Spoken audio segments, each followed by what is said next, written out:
സാക്ഷാൽ വെളിച്ചമേ യേശു ക്രിസ്തു. ആ വെളിച്ചം ഇവിടെ ഉയർത്തപ്പെട്ടിട്ടുണ്ടോ, ആ ഉയർത്തപ്പെട്ടിടത്തെല്ലാം അന്ധകാരം മാറിയിട്ടുണ്ട്. ഈ ദേശത്തും ഇന്നലെയും ഇന്നും ഈ വെളിച്ചമാകുന്ന സുവിശേഷം ഉയർത്തുവാൻ ദൈവം കരുണ ചെയ്തു. അതിന് ചുക്കാൻ പിടിപ്പാൻ ഡെന്നീസ് പാസ്റ്ററെയും കുടുംബത്തെയും വിശേഷിച്ച് ഇവിടെയുള്ള ദൈവമക്കളെയും അതിന് മുമ്പിൽ അധ്വാനിച്ചവരെയും ദൈവം ബലപ്പെടുത്തി. അത് നഷ്ടമല്ല, അബദ്ധമല്ല. ഈ ദേശത്തിന്റെ മട്ട് ദൈവം മാറ്റും. Price the Lord. അപ്പോൾ സുവിശേഷം അത് യേശു ക്രിസ്തു. ആ സുവിശേഷം എല്ലായിടത്തും അറിയിക്കണം. ആൾക്കാർ അംഗീകരിക്കുവോ അംഗീകരിക്കാതിരിക്കുവോ അത് അവനവന്റെ ഇഷ്ടം. അറിയിക്കുക എന്നുള്ളത് നമ്മുടെ കർത്തവ്യമാണ്. അത് അറിയിക്കുമ്പോൾ പ്രശ്നങ്ങൾ ഉണ്ടാകാറുണ്ട്. പ്രശ്നം ഉണ്ടാകണം. പ്രശ്നം ഉണ്ടായാലേ നമ്മൾ ഒരു പ്രശ്നവും ഇല്ലാതിരിക്കാനാ. ഞാനൊരു കാര്യം പറയാം, ശരിക്കും സുവിശേഷം പ്രസംഗിച്ചാൽ പ്രശ്നം ഉണ്ടാകും. പിന്നെ നിങ്ങൾ അപ്പോസ്തലപ്രവൃത്തി പഠിച്ച് എന്നിടത്തെല്ലാം തല്ലു മേടിച്ച് ചൂപ്പാട് വന്നേ. നമ്മളാരും, ഞാൻ എന്നെയും കൂടെ പ്രതിയാക്കുക, ശരിക്കും സുവിശേഷം നമ്മളാരും തന്നെത്താൻ പുനഃപരിശോധന നടത്തിയാൽ മതി. നമ്മളെല്ലാവരും പരുവത്തിനായി പോകുന്നത് തല്ല് മേടിക്കാത്ത രീതി. എനിക്ക് പറഞ്ഞാൽ അടിയുടെ പെരുന്നാളാ. ആട്ടെ, മേടിക്കൊന്നും വേണ്ട. അഥവാ എന്തെങ്കിലും കിട്ടുകയാണെങ്കിൽ നിങ്ങൾക്ക് കൂടെ തരും. നമ്മൾ ഒന്നിച്ചായിരിക്കും മേടിക്കുന്നത്. അപ്പം ഞാൻ തന്നെ മേടിച്ചുകൊണ്ട് പോവുകയല്ല, എൻ്റെ പരുവത്തിന്.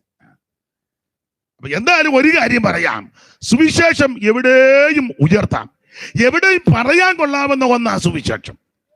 എനിക്ക് ആംഗലേയ ഭാഷ വലിയ വശമില്ലെങ്കിലും ഇതിനെ പറയുന്നത് ഗുഡ് ന്യൂസ് എന്നാണല്ലോ, നല്ല വാർത്ത, സദ്വർത്തമാനം. കുഷ്ഠരോഗിയിലെടുത്തും പറഞ്ഞത് സദ്വർത്തമാനമാണ്, മിണ്ടാതിരിക്കരുത് കുറ്റം വരുമെന്ന് പറഞ്ഞു. അപ്പൊ ഇത് നല്ല വാർത്തയാ, ന്യൂസ്. സ്തോത്രം. NEWS എന്ന് പറഞ്ഞാൽ നോർത്തിലും സൗത്തിലും വെസ്റ്റിലും ഈസ്റ്റിലും എല്ലാം ഉയർത്താൻ പറ്റുന്ന, പറയാൻ പറ്റുന്ന ഒന്ന് സുവിശേഷമുള്ളൂ. വടക്കോട്ട് പോയും പറഞ്ഞോണം സുവിശേഷം, അല്ല വടക്കാന്നും പറഞ്ഞ് പ്രയാസപ്പെട്ടിരിക്കരുത്. സ്തോത്രം. അങ്ങനെയൊക്കെ പോയ ധാരാളം കർത്തൃദാസന്മാരുണ്ട്. വടക്കും പറയാൻ കൊള്ളാവുന്നത് സുവിശേഷമാണ്, തെക്കോട്ടടിക്കാനും പറ്റുന്നത് സുവിശേഷമാണ്. ചിലക്ക് തെക്കോട്ട് പോകുന്നെന്ന് പറയുമ്പോൾ പേടിയാ. ഇതിന്റെ ഭയം മാറ്റുന്നതാ സുവിശേഷം. എല്ലായിടത്തും ഉയർത്താൻ പറ്റുന്നത് സുവിശേഷമാണ്. Price the Lord. ആ സുവിശേഷം എവിടെ ഉയർത്തപ്പെട്ടിട്ടുണ്ടോ അവിടെ എല്ലാം അനുഗ്രഹിക്കപ്പെട്ടിട്ടുണ്ട്. ദൈവത്തിന് മഹത്വം. ആട്ടെ, അങ്ങനെ പോയാൽ ആ നിലയിൽ അങ്ങ് പോകും. സുവിശേഷം വന്നതാ നമ്മുടെ മട്ടും പ്രകൃതിയൊക്കെ മാറിയത്. ആ ഭാഗത്തിലേക്ക് ഞാൻ പോകുന്നില്ല. നമ്മളെ മനുഷ്യരാക്കി തീർത്ത മാർഗമായി സുവിശേഷം. ഒരു കാലത്ത് അയിത്തവും അതുപോലെ തൊട്ടുകൂടായ്മയും തീണ്ടിക്കൂടായ്മയും ഒക്കെ ഉണ്ടായിരുന്ന കാലത്ത് അതിനൊക്കെ മാറ്റം വരുത്തുവാൻ മൂലകാരണം സുവിശേഷമാണ്. അതിനെ കിടപിടിച്ച നവോത്ഥാന നായകന്മാർ പലരും രംഗത്ത് വന്നു. ഇത് ചരിത്രം പഠിക്കുന്നവർക്കറിയാം.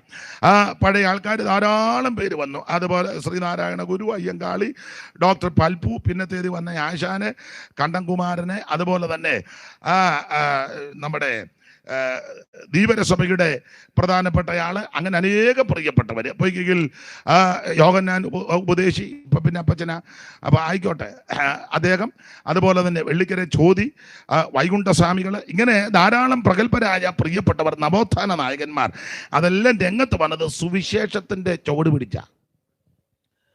സ്തോത്രം. അടിമക്കച്ചവടം നടന്ന കാലമുണ്ട്. അടിമകളെ കൊണ്ടുവന്ന് എതിർക്കാൻ, ഉടക്കാൻ കഴിയാതെ കൊണ്ട് വില പറയും. ഇഷ്ടപ്പെട്ടവർ വന്ന് മേടിച്ചുകൊണ്ട് പോകും. അപ്പനെയും അമ്മയും മക്കളെയും കൂടെ ഒന്നിച്ചായിരിക്കും അടിമ കമ്പോളത്തിൽ നിർത്തുന്നത്. അപ്പോൾ മുതലാളിമാർ, തമ്പുരാക്കന്മാർ വന്ന് ഇഷ്ടപ്പെട്ടത് ചിലപ്പോൾ അമ്മേനെ ആയിരിക്കും. അമ്മയും മേടിച്ചുകൊണ്ടങ്ങ് പോവും. അപ്പനും മക്കളും നോക്കി നിൽക്കുക, മിണ്ടാനൊക്കത്തില്ല, അടിമയാ. ചിലക്ക് അപ്പനെ ഇഷ്ടപ്പെടും, ആരോഗ്യമുള്ള ആളാണെങ്കിൽ ജോലി ചെയ്യാൻ. അപ്പനെ പിടിച്ചുകൊണ്ടങ്ങ് പോകും, കാശ് കൊടുത്ത് മേടിച്ച്. അമ്മയും മക്കൾ നോക്കി നിൽക്കുക, നിസ്സാകരായിട്ട്, ഒന്നും മിണ്ടാനൊക്കത്തില്ല. ചിലടത്ത് മാതാപിതാക്കളെ വിലയ്ക്ക് മേടിച്ചു പോകും. കൊച്ചുങ്ങളെ ചിരട്ടെ നാഴിയും പോലെ നിൽക്കുക, മിണ്ടാനൊക്കത്തില്ല, അക്ഷരം മിണ്ടാനൊക്കത്തില്ല. ചിലർക്ക് ചിലപ്പോൾ കരുണ തോന്നി ചിലപ്പോൾ അമ്മയോട് പറയും ആ ഇളയ കൊച്ചിനെ കൊണ്ടുപോരാൻ പറയും. ചിലപ്പോൾ മുലപ്പാൽ കുടിക്കുന്നതായിരിക്കും. അങ്ങനെ ചിലടത്ത് ഉണ്ട്. മറ്റേ ഇളയത്തങ്ങളെല്ലാം ഇട്ടേച്ചു. അങ്ങനെയൊക്കെ അടിമക്കച്ചവടം. അതിനൊക്കെ മാറ്റം വരുത്താൻ മുഖാന്തരം ഈ സുവിശേഷമാണ്. സ്തോത്രം. സ്തോത്രം. അന്ന് സായിപ്പന്മാരുള്ള കാലത്തൊരു സായിപ്പ്, എപ്പോഴും ഞാൻ പറയുന്നത്, സായിപ്പ് കടന്നു പോയപ്പോൾ കണ്ടത്തിൽ കാളയും മനുഷ്യനെയും വെച്ച് പൂട്ടി വിടുന്നു. ഒരു വശത്ത് കാള, പറയും മനുഷ്യന്. സായിപ്പ് സൂക്ഷിച്ച് നോക്കിയപ്പോൾ മനുഷ്യൻ തന്നെ. ഈ ചെളിയെല്ലാം കൂടെ പിടിച്ച് കാള ഏതാ മനുഷ്യൻ ഏതാന്ന് അറിയില്ല. പുള്ളി നോക്കിയപ്പോൾ മനുഷ്യൻ തന്നെയാ. പുള്ളി വണ്ടി അവിടെ നിർത്തി ഒരാളോട് പറഞ്ഞു, ആ കാളയടിപ്പറ നിൽക്കുന്ന മനുഷ്യനെ ഇനി കൊണ്ടുവരാം, കാളയുടെ കണ്ടത്ത് നിൽക്കട്ടെന്ന് പറഞ്ഞു. ആ മനുഷ്യനെ കൊണ്ടുവന്ന് സായിപ്പിന്റെ വണ്ടിയെ കയറ്റി ബംഗ്ലാവിൽ കൊണ്ടുപോയി തേച്ച് കുളിപ്പിച്ച് ഭക്ഷണമെല്ലാം കൊടുത്ത് വസ്ത്രമെല്ലാം കൊടുത്ത്, ഇതൊന്നും കൊടുക്കുകയല്ലായിരുന്നു, അത് കൊടുത്ത് അക്ഷരമെല്ലാം പഠിപ്പിച്ച് സുവിശേഷം പറഞ്ഞു. ആ മനുഷ്യൻ കർത്താവിൽ പ്രസിദ്ധനായി. സ്തോത്രം. മാടോട് ചേർത്ത് മനുഷ്യനെ ഇണക്കിയാ ഉഴുതുകൊണ്ടിരുന്നത്. സ്തോത്രം. ആശാൻ പാടിയ പാട്ട് നിങ്ങൾക്കറിയാം, സ്കൂളിൽ പഠിച്ചതാ.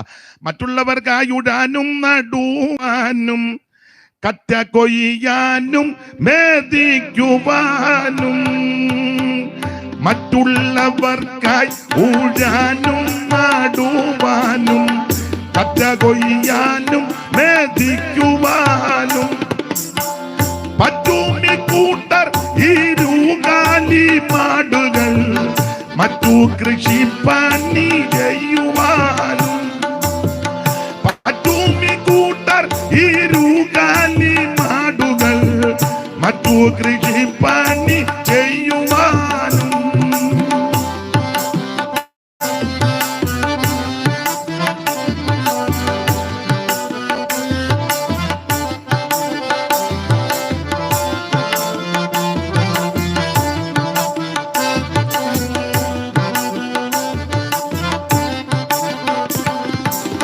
തൊട്ടുകൂടാത്തവർ തീണ്ടിക്കൂടാത്തവർ ദൃഷ്ടിയിൽ പെട്ടാലും ദോഷമുള്ളോർ, കെട്ടില്ലാത്തോർ തമ്മിലുണ്ണാത്തോരിങ്ങനെ ഒട്ടല്ലകോ ജാതി കോമരങ്ങൾ, കെട്ടില്ലാത്തോർ തമ്മിലുണ്ണാത്തോരിങ്ങനെ ഒട്ടല്ലകോ ജാതി കോമരങ്ങൾ.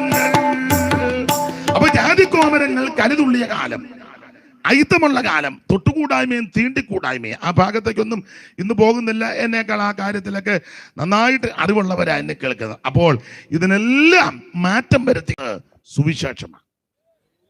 സ്തോത്രം. ഇതുപോലെ വീറും വൃത്തിക്ക് വെള്ളവസ്ത്രം ധരിച്ചുകൊണ്ട് എല്ലാവർക്കും നടക്കാനൊക്കത്തില്ല.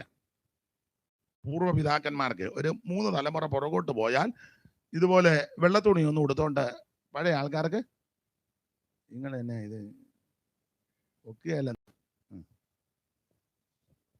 ഒക്കത്തില്ല. വെള്ളത്തുണിയൊക്കെ വേറെ ആൾക്കാർ ഉടുക്കും. നമ്മുടെ വല്യപ്പൻ വെള്ളത്തുണി ഇട്ടുകൊണ്ട് പോയാൽ ഉടുക്കുകയില്ല. ഒന്ന് ചെളി വാരിത്തേക്കണം, കരി വാരിത്തേക്കണം.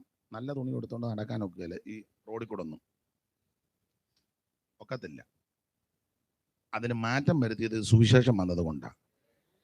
മറയ്ക്കാനും ചിലർക്ക് ആഭരണം ധരിക്കാനും പള്ളിക്കൂടത്തിൽ കയറാനും അക്ഷരം പഠിക്കാനും റോഡിൽ കൂടെ അന്തസ്സായിട്ട് പേടിക്കാതെ നടക്കാനും സ്തോത്രം ഒക്കെ ഇടയാക്കിയത് ഈ സുവിശേഷം വന്നതുകൊണ്ടാണ്. ആ ചരിത്ര ഭാഗത്തേക്കൊന്നും പോകുന്നില്ല. നിങ്ങൾക്ക് ആ കാര്യങ്ങളൊക്കെ നന്നായിട്ട് അറിയാം. ദൈവത്തിന് മഹത്വം. ഇപ്പൊ നമ്മൾ ഇഷ്ടം പോലെ വെള്ളത്തുണി, ഞാനാണ് ഇഷ്ടം പോലെ വെള്ളത്തുണി കൊണ്ട് നടക്കുന്നത്. അതെ, എൻ്റെ വല്യപ്പൻ്റെ അപ്പനെ ഇതുപോലെ വെള്ളത്തുണി ഇത്ര ഒന്ന് കൊണ്ട് നടക്കുക, ഇത്ര നല്ല ഒട്ടുവെക്കുകയല്ലായിരുന്നു. ഈയിടെ എന്നോട് ഒരാൾ ചോദിച്ചു, ഇതിനും വേണ്ടെന്നുണ്ട്. ഞാൻ പറഞ്ഞു, അതിൻ്റെ കേട് തീർത്ത് ഞാൻ നടക്കുക എന്ന് പറഞ്ഞു. പിന്നെ വല്യപ്പനെ ഒക്കുകയല്ലായിരുന്നു. അപ്പം അതിൻ്റെ എല്ലാം കേട് തീർത്ത് ഞാൻ ഇപ്പം എല്ലാം കൂടെ ഒരു 5-6 മീറ്ററുണ്ട്. പിന്നെ അപ്പം നിന്നെ മനുഷ്യനാക്കി തീർത്ത മാർഗമാ സുവിശേഷം. യോഗ്യമായിട്ടും അന്തസ്സായിട്ടും മാന്യമായിട്ടും ജീവിക്കുവാനും സമൂഹത്തിൽ സഹവർത്തിത്വം പുലർത്തി ജീവിക്കുവാൻ പ്രാപ്തരാക്കിയത് സുവിശേഷമാണ്. അതുകൊണ്ട് ഇവിടെ ഉയർത്തപ്പെടുന്ന സുവിശേഷം ഈ ദേശത്തിനും നാട്ടുകാർക്കും പ്രിയപ്പെട്ടവർക്കും അനുഗ്രഹമായി തീരട്ടെ. അതെ, അപ്പോൾ സുവിശേഷം, ആ സുവിശേഷത്തെ യേശുക്രിസ്തു, ആ യേശുക്രിസ്തുവിനാൽ ആകൃഷ്ടരായി കർത്താവിനെ സേവിപ്പാൻ വന്ന ദൈവമക്കളെ ഉപദേശ സത്യത്തിൽ നിലനിർത്തുവാൻ എഴുതിയ ലേഖനങ്ങളാണ് 21 ലേഖനം. റോമാലേഖനം മുതൽ യൂദയുടെ ലേഖനം വരെ 21 ലേഖനം. ഈ ലേഖനങ്ങളിൽ വളരെ ഈടുറ്റ ലേഖനമാണ് ഇന്ന് രാത്രി വായിച്ച എബ്രായ ലേഖനം. നിങ്ങൾക്കറിയാം, എബ്രായ ലേഖനം പൗലോസാണ് എഴുതിയത്. അതല്ലെന്ന് പറയുന്ന ചിലരുണ്ട്. അതൊന്നും നമ്മുടെ വിഷയമല്ല. ഇപ്പം തർക്കം നടക്കേണ്ട സമയം സ്ഥലവും ഇതല്ലല്ലോ. അപ്പോൾ എന്തായാലും ധന്യനായ പൗലോസിനാൽ എഴുതപ്പെട്ട ഈടുറ്റ ലേഖനമാണ് എബ്രായ ലേഖനം. നിങ്ങൾക്കറിയാം, എബ്രായ ലേഖനത്തിലെ പ്രതിപാദ്യ വിഷയം ഏറെ നല്ലത്. ഇതിലെ പ്രതിപാദ്യ പുരുഷൻ കർത്താവാകുന്ന യേശുക്രിസ്തു. ഓരോ അധ്യായത്തിലും യേശുക്രിസ്തുവിന്റെ മഹിമ, മഹത്വം, ശ്രേഷ്ഠത പൗലോസ് തെളിയിച്ചു. അവിടുന്ന് ദൂതന്മാരെക്കാൾ ശ്രേഷ്ഠൻ, അവിടുന്ന് അപ്പോസ്തോലന്മാരെക്കാൾ ശ്രേഷ്ഠൻ, അവിടുന്ന് മോശയേക്കാൾ ശ്രേഷ്ഠൻ, അവിടുന്ന് ഹാബേലിനേക്കാൾ ശ്രേഷ്ഠൻ, അവിടുന്ന് യോശുവായേക്കാൾ ശ്രേഷ്ഠൻ, അവിടുന്ന് അഹറോനേക്കാൾ ശ്രേഷ്ഠൻ, അവിടുന്ന് മഹാപുരോഹിതന്മാരെക്കാൾ ശ്രേഷ്ഠൻ, അവിടുന്ന് മൽക്കീസദേക്കിനേക്കാൾ ശ്രേഷ്ഠൻ, അവിടുന്ന് ദൈവാലയത്തെക്കാൾ ശ്രേഷ്ഠൻ, അവിടുന്ന് സ്വർഗത്തെക്കാൾ ശ്രേഷ്ഠൻ. ഓരോ അധ്യായത്തിലും യേശുക്രിസ്തുവിന്റെ ശ്രേഷ്ഠത, വിശേഷത പൗലോസ് രേഖപ്പെടുത്തിയിരിക്കുകയാണ്. ഇന്ന് രാത്രി ഓർപ്പിക്കട്ടെ, എല്ലാവരിലും ശ്രേഷ്ഠൻ, എല്ലാവരിലും ഉന്നതൻ, എല്ലാവരിലും മഹത്വമുള്ളവൻ, മഹിമയുള്ളവൻ കർത്താവാകുന്ന യേശുക്രിസ്തു. ഊനമില്ലാത്തവൻ, പാപമില്ലാത്തവൻ, പാപം ചെയ്യാത്തവൻ, പാപമേശാത്ത പരമവിശുദ്ധനാണ് ക്രിസ്തു.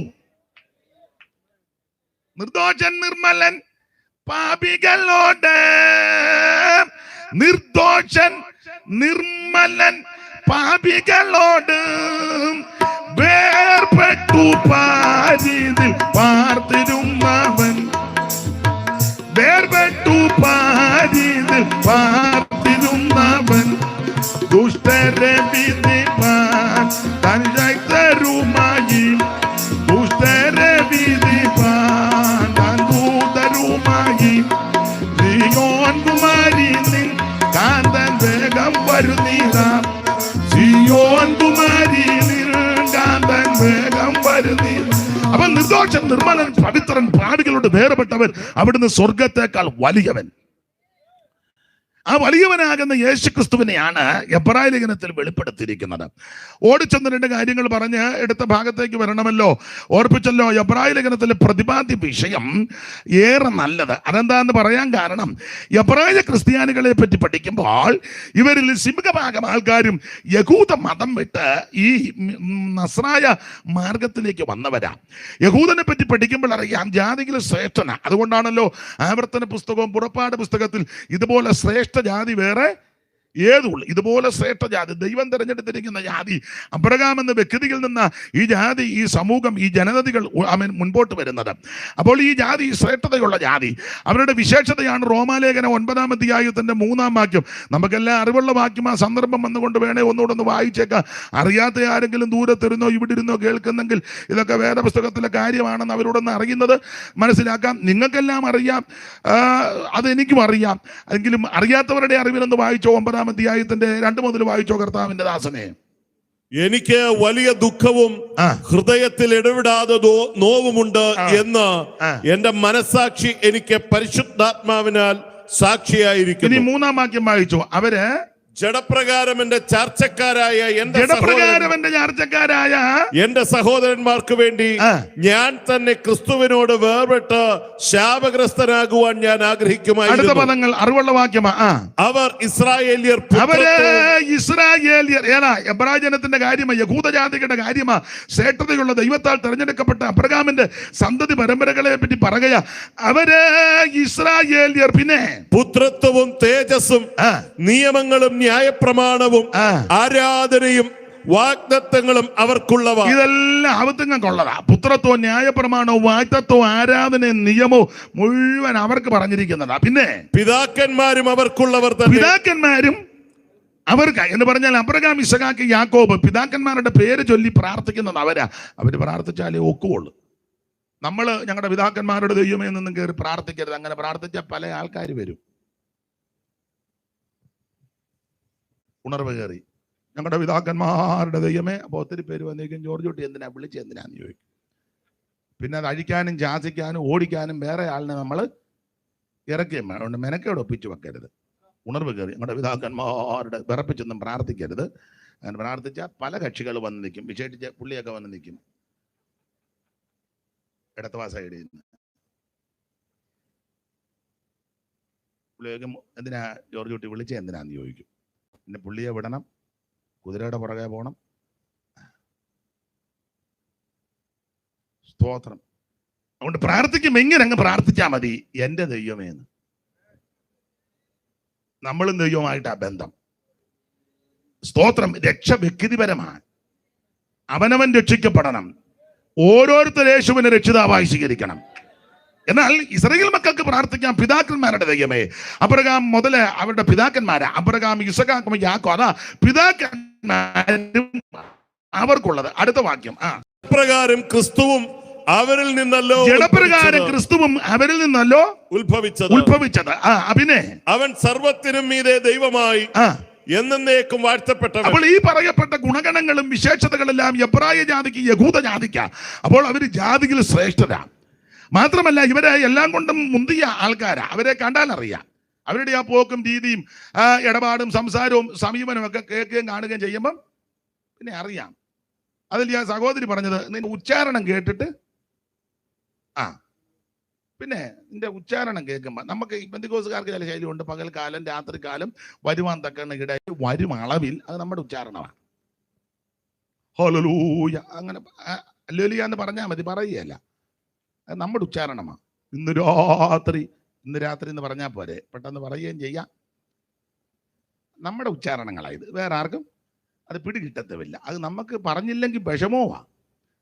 അപ്പൊ അതുകൊണ്ട് ഇവരുടെ സംസാരം, യഹൂദന്റെ സംസാരം കേൾക്കുമ്പോൾ അറിയാം, അവന്റെ വസ്ത്രധാരണം കാണുമ്പോൾ അറിയാം. അതുകൊണ്ടല്ലേ ഒറ്റ നോട്ടത്തിൽ ശമരിയാക്കാരി പറഞ്ഞല്ലോ, യഹൂദനാകുന്ന നീയെ ശമരിയാക്കാരിയായ എന്നോട്. അപ്പം നോട്ടത്തിലും പ്രകൃതിയിലും രീതിയിലും സംസാരത്തിലും വസ്ത്രധാരണത്തിലും എല്ലാവരും വിശേഷതയുള്ളവരാ. അവരെ കണ്ടാൽ അറിയാം. അപ്പോൾ ഇവർക്ക് ഒത്തിരി വിശേഷതകളുണ്ട്. മാത്രമല്ല യെരൂശലേം ദേവാലയം അത് അവർക്ക് വേണ്ടിയുള്ളതാ.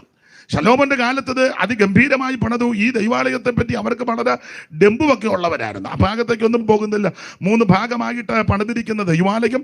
ആ ദൈവാലയത്തിനകത്ത് സ്ഥാപനജംഗമ വസ്തുക്കൾ, പൊന്നുകൊണ്ടും തങ്കം കൊണ്ടും തീർത്തതായ ഉപകരണങ്ങൾ, പിന്നെ കോടിക്കണക്കിന് വിലമതിക്കുന്ന വസ്തുതകളെല്ലാം ഈ പള്ളിയോടും പള്ളിക്കകത്തുമുണ്ട്. മാത്രമല്ല പുരോഹിത വൃന്ദങ്ങൾ, നിരനിരയായി നിൽക്കുന്ന പുരോഹിത ശുശ്രൂഷ ചെയ്യുന്ന പുരോഹിതന്മാരുടെ വൃന്ദങ്ങൾ, അത് 24 കൂറ് മുതലാ. ദാവീദിന്റെ കാലത്ത് കൂറുണ്ടാക്കി. അബിയാ കൂറ് മുതൽ സെക്കറിയ കൂറ് വരെ 24 കൂറിന്റെ ക്രമത്തിൽ നിന്ന് ശുശ്രൂഷിക്കുന്ന പുരോഹിത വൃന്ദങ്ങൾ. ഇവരെ എല്ലാം നിയന്ത്രിക്കുവാനും നടത്തിപ്പുകാരായിട്ട് മഹാപുരോഹിതനും നിൽപ്പുണ്ട്. അത് സ്ഥാനചിഹ്ന വേഷ വിഭൂഷിതനായിട്ട് മഹാപുരോഹിതൻ നീളക്കുപ്പായോ നെലിയങ്കി നടുക്കെട്ട് ഏബോധം മാർപ്പതക്കൊന്ന് ഉള്ളങ്കി മേലങ്കി തലേക്കെട്ടല്ലേ തലമുടിയൊക്കെ വെച്ച് പുള്ളി ആണ്ടിലൊരു വരവ് വരും. പുള്ളിയെ കണ്ടാ നമ്മള് ചുമ്മാ നിൽക്കുന്നതിനും ചെയ്തു പോകും. ആ പരുവത്തിന് മഹാപുരോഹിതൻ ആണ്ടിലൊരിക്കൽ ഒരു വരവ് വരുന്നത്, അത് കാണാൻ തന്നെ ഒരു അഴകാണ്. അപ്പോൾ മഹാപുരോഹിതനും പുരോഹിത വൃന്ദങ്ങളും ജാതിയിൽ ശ്രേഷ്ഠർ. മാത്രമല്ല യെരൂശലേം വലിയ പള്ളി. ആ പള്ളിക്കകത്ത് അതിന് പുറത്തുമായിട്ട് കോടിക്കണക്കിന് വിലമതിക്കുന്ന സ്ഥാപന ജംഗമ വസ്തുക്കൾ, ജാതിയിൽ ശ്രേഷ്ഠർ, ദൈവത്തിന്റെ പ്രത്യേക ജാതി. മാത്രമല്ല പള്ളിയും പരിസരവും ഒക്കെ എത്ര കേമമാ. സ്തോത്രം. ഇതെല്ലാം വിട്ടേച്ച ഇവർ യേശുവിന്റെ പുറകെ വന്ന് എബ്രായ വിശ്വാസികൾ. അത് ചെറിയ കാര്യമല്ല. ഇതൊന്നുമില്ലാത്ത ഒരുവന്റെ പുറകെയായി ഇറങ്ങിത്തിരിക്കുന്നത്. അരക്കാജിനും മുതലില്ലാതെ തലചായ്പാനും സ്ഥലമില്ലാതെ, അരക്കാജിനും മുതലില്ലാതെ തലചായ്പാനും സ്ഥലമില്ലാതെ 33 കൊല്ലം പാർത്തലത്തിൽ പാർത്തല്ലോ നീ. 33 കൊല്ലം പാർത്തലത്തിൽ പാർത്തല്ലോ നീ. യഹൂദന്മാർക്കും റോമാക്കാർക്കും പട്ടാളക്കാർ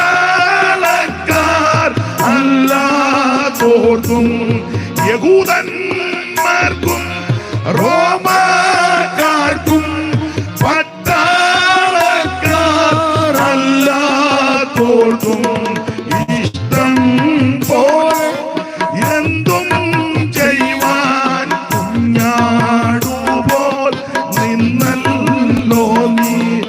ഇഷ്ടം പോലെ എന്തും ചെയ്യുവാൻ കുഞ്ഞാടുപോൽ നീ. ആർക്കാശിന് മുതലില്ല, തലചായ്പാൻ ഇടമില്ല. കർത്താവ് ഒരിക്കൽ തന്റെ ശുശ്രൂഷ സന്ദർഭങ്ങളിൽ പറഞ്ഞു, കുറുനരികൾക്ക് കുഴിയുണ്ട്, ആകാശത്തിലെ പറവജാതിക്ക് ആമേൻ കൂടുണ്ട്, മനുഷ്യപുത്രന് തലചായ്ക്കാൻ ഇടമില്ല. വല്ലവരുടെയും പടകിൽ കയറി നിന്ന് പ്രസംഗിക്കുന്നു, വല്ല വീട്ടിലും പോയി പാർക്കുന്നു, ചിലപ്പം ബദാനിലൊക്കെ വന്ന് താമസിക്കും, ചിലപ്പം രാത്രി മുഴുവൻ അങ്ങ് പ്രാർത്ഥനയാണ്. സ്തോത്രം. കഴിക്കാനില്ല, കുടിക്കാനില്ല, എന്ത് ബുദ്ധിമുട്ട്. പാപമടിക്കാൻ നമുക്ക് തുല്യമായി സകലത്തിലും പരീക്ഷിക്കപ്പെട്ട പരമവിശുദ്ധനായ ക്രിസ്തു. ആ ക്രിസ്തുവിന്റെ പുറകെയാ ഈ കോടിക്കണക്കിന് സ്ഥാപന ജംഗമ വസ്തുക്കളും ഈ ഏതാ നന്മകളും ഈ വിശേഷമായ കാര്യങ്ങളൊക്കെ ഉള്ള എബ്രായ ജാതി ഇതെല്ലാം വിട്ടേച്ച് യേശുവിന്റെ പുറകെ വന്നു. കയറി കിടക്കാൻ ഇടവില്ല, യോഗം നടത്താൻ സ്ഥലമില്ല, യാത്ര ചെയ്യാൻ വണ്ടിയില്ല. മിക്കപ്പോഴും ശുശ്രൂഷ കഴിഞ്ഞ് എല്ലാം വെച്ചെന്ന് പ്രാണം തല്ലിയായി പോകുന്നത്. സ്തോത്രം. അതുകൊണ്ട് ഈ കൂടെയുള്ളവരും വിശന്ന, അതുകൊണ്ട് ആരുടെയോ വയലിലിറങ്ങി കതിരി പറിച്ച് കൈകൊണ്ട് തിരുമി കഴിച്ചു. വിശന്ന് പ്രാണം തല്ലി പോവുക. എനിക്ക് വന്ന് ചിമോന്റെ വീട്ടിൽ ചെന്നപ്പോഴും വിശപ്പ് കൂടിയത് കൊണ്ടായിരിക്കും കൈ കഴുകാതെ. അങ്ങനെയുള്ള നമ്മുടെ ആൾക്കാരും ഉണ്ട്. കല്യാണത്തിന് പോയാൽ കൈ കഴുകാതെ, എന്നിട്ട് കഴിച്ചു കഴിഞ്ഞിട്ടാൽ വെള്ളം എവിടാൻ തപ്പി കിടക്കുന്നത്. അപ്പം മനസ്സിലായി കൈ കഴുകാതായത്. കൈ കഴുകാരനെ ആദ്യം വെള്ളം ഉള്ളിടത്ത് പോയി കൈ കഴുകിയല്ലേ വന്ന്. നിങ്ങൾക്ക് മനസ്സിലാകുന്നില്ലേ? കഴിച്ചു കഴിഞ്ഞ വെള്ളം എവിടാന്ന്. അപ്പം മനസ്സിലായി കൈ കഴുകാതെ കക്ഷി. യോ എന്നെ ഒരു അരുതാഴിയ പോലെ. അത് ഞാൻ പറഞ്ഞ ന്യായമല്ലേ? പിന്നെ ഇനി അടുത്ത കല്യാണത്തിനാട്ടെ കൈ കഴുകിച്ചിരിക്കുക. ഇനിയിപ്പോ ഇതുവരെ പറ്റിപ്പോയി. അപ്പൊ ശിഷ്യന്മാരും അത് തന്നെ കൈ കഴുകാതെ ഭക്ഷണം കഴിച്ചപ്പോൾ പരീശന്മാരും ശാസ്ത്രിമാരും ഒക്കെ ഇങ്ങനെ നോക്കിയിരിക്കുകയല്ലോ കൊടുക്കാൻ. അപ്പൊ പറഞ്ഞു, നിന്റെ ശിഷ്യന്മാർ പൂർവന്മാരുടെ സമ്പ്രദായം തെറ്റിച്ചു. അവരെ കൈ കഴുകാതെ ഭക്ഷണം കഴിച്ചു. അകത്തോട്ട് ഒത്തിരി അഴുക്ക് പോയി. കർത്താവ് ഉടനെ തിരിച്ച് പ്രതിവചിച്ചു, അകത്തോട്ട് പോകുന്നതല്ല, അകത്തിൽ നിന്ന് വെളിയിലോട്ട് വരുന്നതാ. ദുശ്ചിന്ത, പക, ഈ അഴുക്കല്ല അകത്തിരിക്കുക. പക, പിണക്കം, ക്രോധം, യാരശങ്ക, ഈർഷ്യ, ഇതെല്ലാം അഴുക്ക് സാധനമാ. ഇച്ചിരി കയ്യിലിരിക്കുന്ന അത് കുഴപ്പമൊന്നുമില്ല, അതൊക്കെ പൊക്കോളും, അതൊക്കെ പോകേണ്ട വഴി കൂടെ പൊക്കോളും. ഇതിനകത്തിരിക്കുന്ന അഴുക്കാ വിഷയം. ഇതിനകത്തിൽ നിന്ന് ഇതേ കളയണം. പകയും വൈരാഗ്യവും, എൻ്റെ ഭാഷയിൽ അങ്ങ് കുശുമ്പും കുഞ്ഞായ്മ എല്ലാം അകത്ത് വെച്ചോണ്ടാ ഗ്ലോറി എന്ന് പറഞ്ഞ് ഞെട്ടുന്നത്. ഇത് തമ്മിൽ കൂട്ടിയിടിക്കുന്നുണ്ടായിരിക്കും ഞെട്ടുന്നത്. അപ്പൊ അതുകൊണ്ട് ഒരു കാര്യം പറയാം, അകം ക്ലിയർ ആകണം.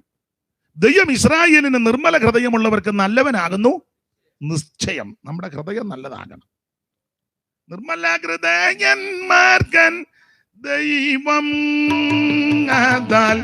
നല്ലവനതിനില്ലൊരു വാദം. നിർമ്മല ഹൃദയന്മാർക്കൻ ദൈവം നല്ലവനതിനില്ലൊരു വാദം.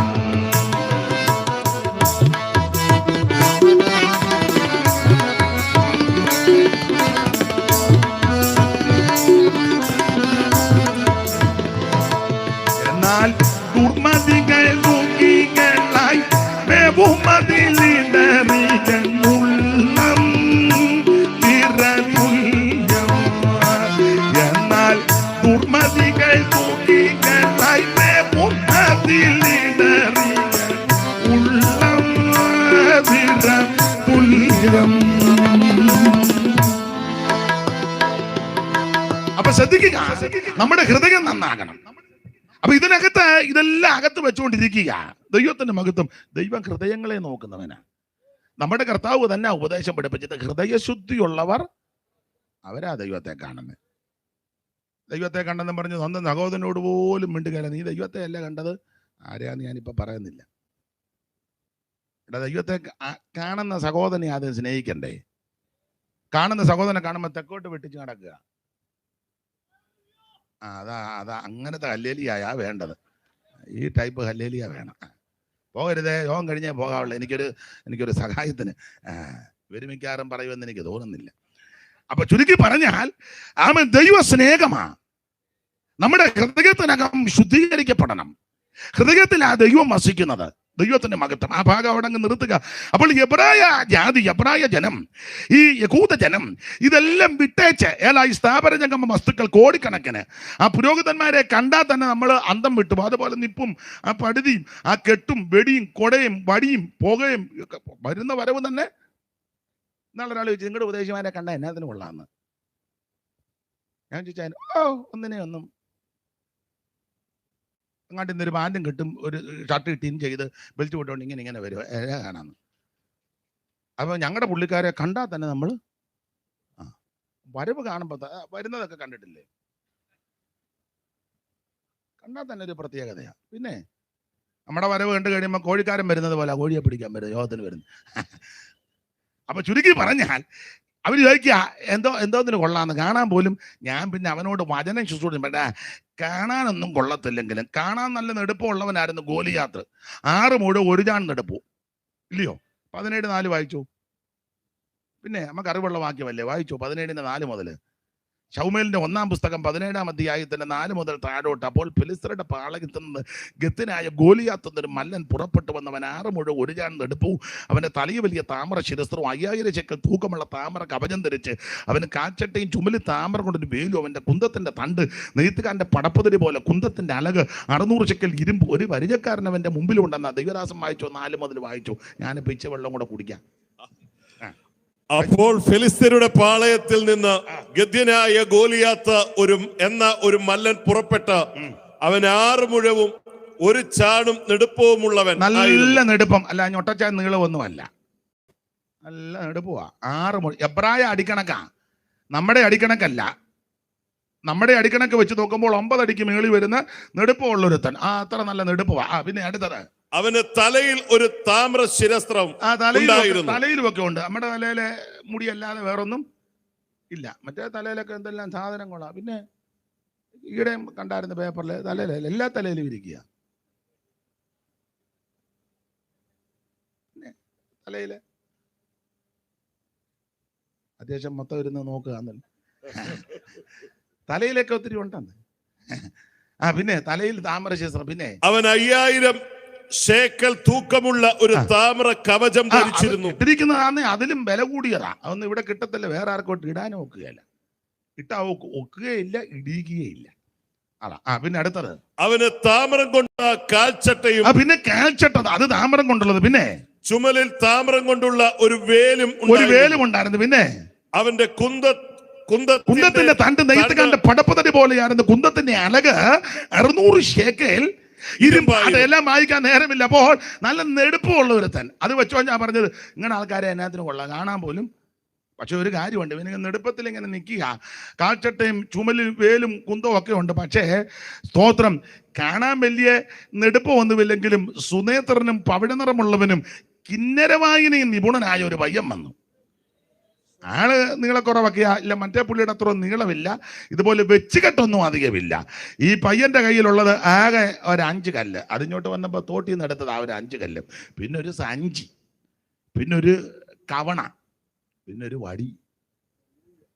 മറ്റേ പുള്ളിയുടെ വടിയാന്നോ, ഭയങ്കര കുന്തം നിൽക്കുന്ന നിപ്പോ. പക്ഷേ ഈ വന്ന പയ്യൻ അഭിഷേകമുള്ളവനാ. മറ്റേത് അഭിഷേകം ഉണ്ടെന്നും പറഞ്ഞ് തൂത്ത് വിടുന്നതല്ലാതെ കാര്യമൊന്നും നടക്കുകയില്ല. ഇത് അഭിഷേകം പ്രാപിച്ചവനാ. തൈലക്കൊമ്പിലെ തൈലമെടുത്ത് ശമൂവേല് ഇവന്റെ ശിരസിലൊടിച്ചവനെ അഭിഷിക്തനാക്കി. ആത്മശക്തി വ്യാപാരമുള്ളവനാ. കാണാൻ വലിയ ചെതവും വലിയ നെടുപ്പവും ഇടിപിടിയും വെച്ചുകെട്ടും ഏച്ചുകെട്ടും ഒന്നുമില്ലെങ്കിലും അവൻ താഴെ വീണാൻ അവൻ തന്നെ വരണം. ഞാൻ അവനോട് പറഞ്ഞു, എടാ ഞങ്ങളുടെ ഉപദേശിമാര് മിക്കവരും വലിയ കുടുംബശ്രേഷ്ഠതയൊന്നുമില്ല, വലിയ പഠിപ്പും ഒന്നുമില്ല, വലിയ സാമ്പത്തിക ഭദ്രതയൊന്നും ഇല്ല, ഭയങ്കരം കുടുംബമൊന്നുമല്ല. കുടുംബത്തിനെതിരല്ല, നല്ല കുടുംബത്തിൽ പിറക്കുന്നത് നല്ല കാര്യമാണ്. പക്ഷെ അതൊന്നും ഇല്ലെങ്കിലും, വിദ്യാഭ്യാസം ഒന്നുമില്ല, ഡോയും റവയൊന്നും അല്ലെങ്കിലും, മൈദായൊന്നും അല്ലെങ്കിലും, പക്ഷേ അഭിഷേകത്തോടെ കയറി വന്നാൽ ഭൂതം പിടിച്ചവന്റെ ഭൂതം അന്നേരം മാറും. രോഗിക്ക് വേണ്ടി കൈവച്ചാൽ പ്രാർത്ഥിച്ചാൽ അന്നേരം സൗഖ്യമാകും. മറ്റേ പുള്ളിക്കാര് ഭൂതത്തെ ഇറക്കാൻ ചെന്ന അവസാനം ഉടുതുണി പോലും ഇല്ലാതാ ഓടിയത് പുരോഹിതന്റെ പിള്ളേര്. അത് നിങ്ങൾക്കറിയാം. അപ്പൊ ആ ഗതികേടൊന്നും വരണ്ട. ദൈവത്തിന്റെ മകത്ത് കാണാൻ വലിയ നെടുപ്പ് ഒന്നുമില്ലെങ്കിലും, വലിയ കുടുംബശ്രേഷ്ഠതയൊന്നുമില്ലെങ്കിലും അഭിഷേകം നിന്റെ മേൽ വ്യാപരിക്കണം. അപ്പോൾ യഹൂദജനം ഇത് ഈ പറയപ്പെട്ടതായ വിശേഷതകൾ ഒത്തിരിയുണ്ട്. ജാതികൾ ശ്രേഷ്ഠര്, മുന്തിയ ജനം, വാഗ്ദത്തങ്ങളും നിയമങ്ങളും ആരാധനകളും അവർക്ക്, സ്ഥാപന ജംഗമ വസ്തുക്കൾ, പള്ളിയും പള്ളിയുടെ പരിസരവും. യെരൂശലേം പള്ളി, സെമിത്തേരിയൊക്കെ കണ്ടാൽ നമുക്ക് യാകാൻ തോന്നും. സെമിത്തേരി കണ്ട എല്ലാം നല്ല വൃത്തിയാക്കി മാർബിളിൽ തോമ പാലക്കാട്ട് മണ്ണിലെ. പിന്നെ അങ്ങനല്ലേ തരിയൻ പണിക്കര്, മാർബിളിൽ എഴുതി പോയി കാണുമ്പോൾ നമുക്ക് തോന്നുന്നു ഇവിടെ നിന്ന് എത്താ കൊള്ളാന്ന്. നമ്മുടെ അങ്ങാട്ട് പട്ടിക്കാട്ടില്ല, ഇനിയും ആരെല്ലാം ചത്ത് കഴിയുമ്പം രണ്ടുപേരെ തലേന്ന് വിടും. കമ്മ്യൂണിസ്റ്റ് കാർഡല്ല, അവൻ ഇതെല്ലാം വെട്ടി പ്രാഗിയാ വെട്ടുന്നത്. ഈ പാലായനെയൊക്കെ എന്നെ ഇങ്ങനെയൊക്കെ ആ പരിവക്കേടാ. പക്ഷെ അത് കണ്ടാൽ തന്നെ നമുക്ക് ചാകാൻ തോന്നും. അപ്പൊ ഇതെല്ലാം വിട്ടേച്ച്, ഇവരിതെല്ലാം വിട്ടേച്ച് യേശുവിന്റെ പുറകെ ഇഞ്ഞു വന്നു. ദൈവത്തിന് മഹത്വം. അപ്പൊ അന്നേരത്തെ ആ തീക്ഷണതയിൽ, എന്റെ ഭാഷ പറഞ്ഞ ആത്മീക പ്രസരിപ്പിൽ, ചൂടിൽ ഇവരിഞ്ഞിറങ്ങി. എബ്രായ വിശ്വാസികൾ ഇടംബലം നോക്കിയിരുന്നില്ല, ഒന്നും നോക്കിയില്ല, നേരെ യേശുവിന്റെ പുറകെ. സ്തോത്രം, സ്തോത്രം. പാട്ടുമൊക്കെ പാടി യേശുവിൻ പിൻപേ പോകാനുറച്ചു, യേശുവിൻ പിൻപേ പോകാനുറച്ചു, യേശുവിൻ പിൻപേ പോകാനുറച്ചു, പിന്മാറാതെ ഞാൻ മാറാതെ. ഞാന് മലയാളത്തിൽ പാടിയത് കൊണ്ടാണോ നിങ്ങൾ പാടാൻ? എന്നാ ഇംഗ്ലീഷ് ഇരിക്കട്ടെ. I have decided. എനിക്കറിയത്തില്ല.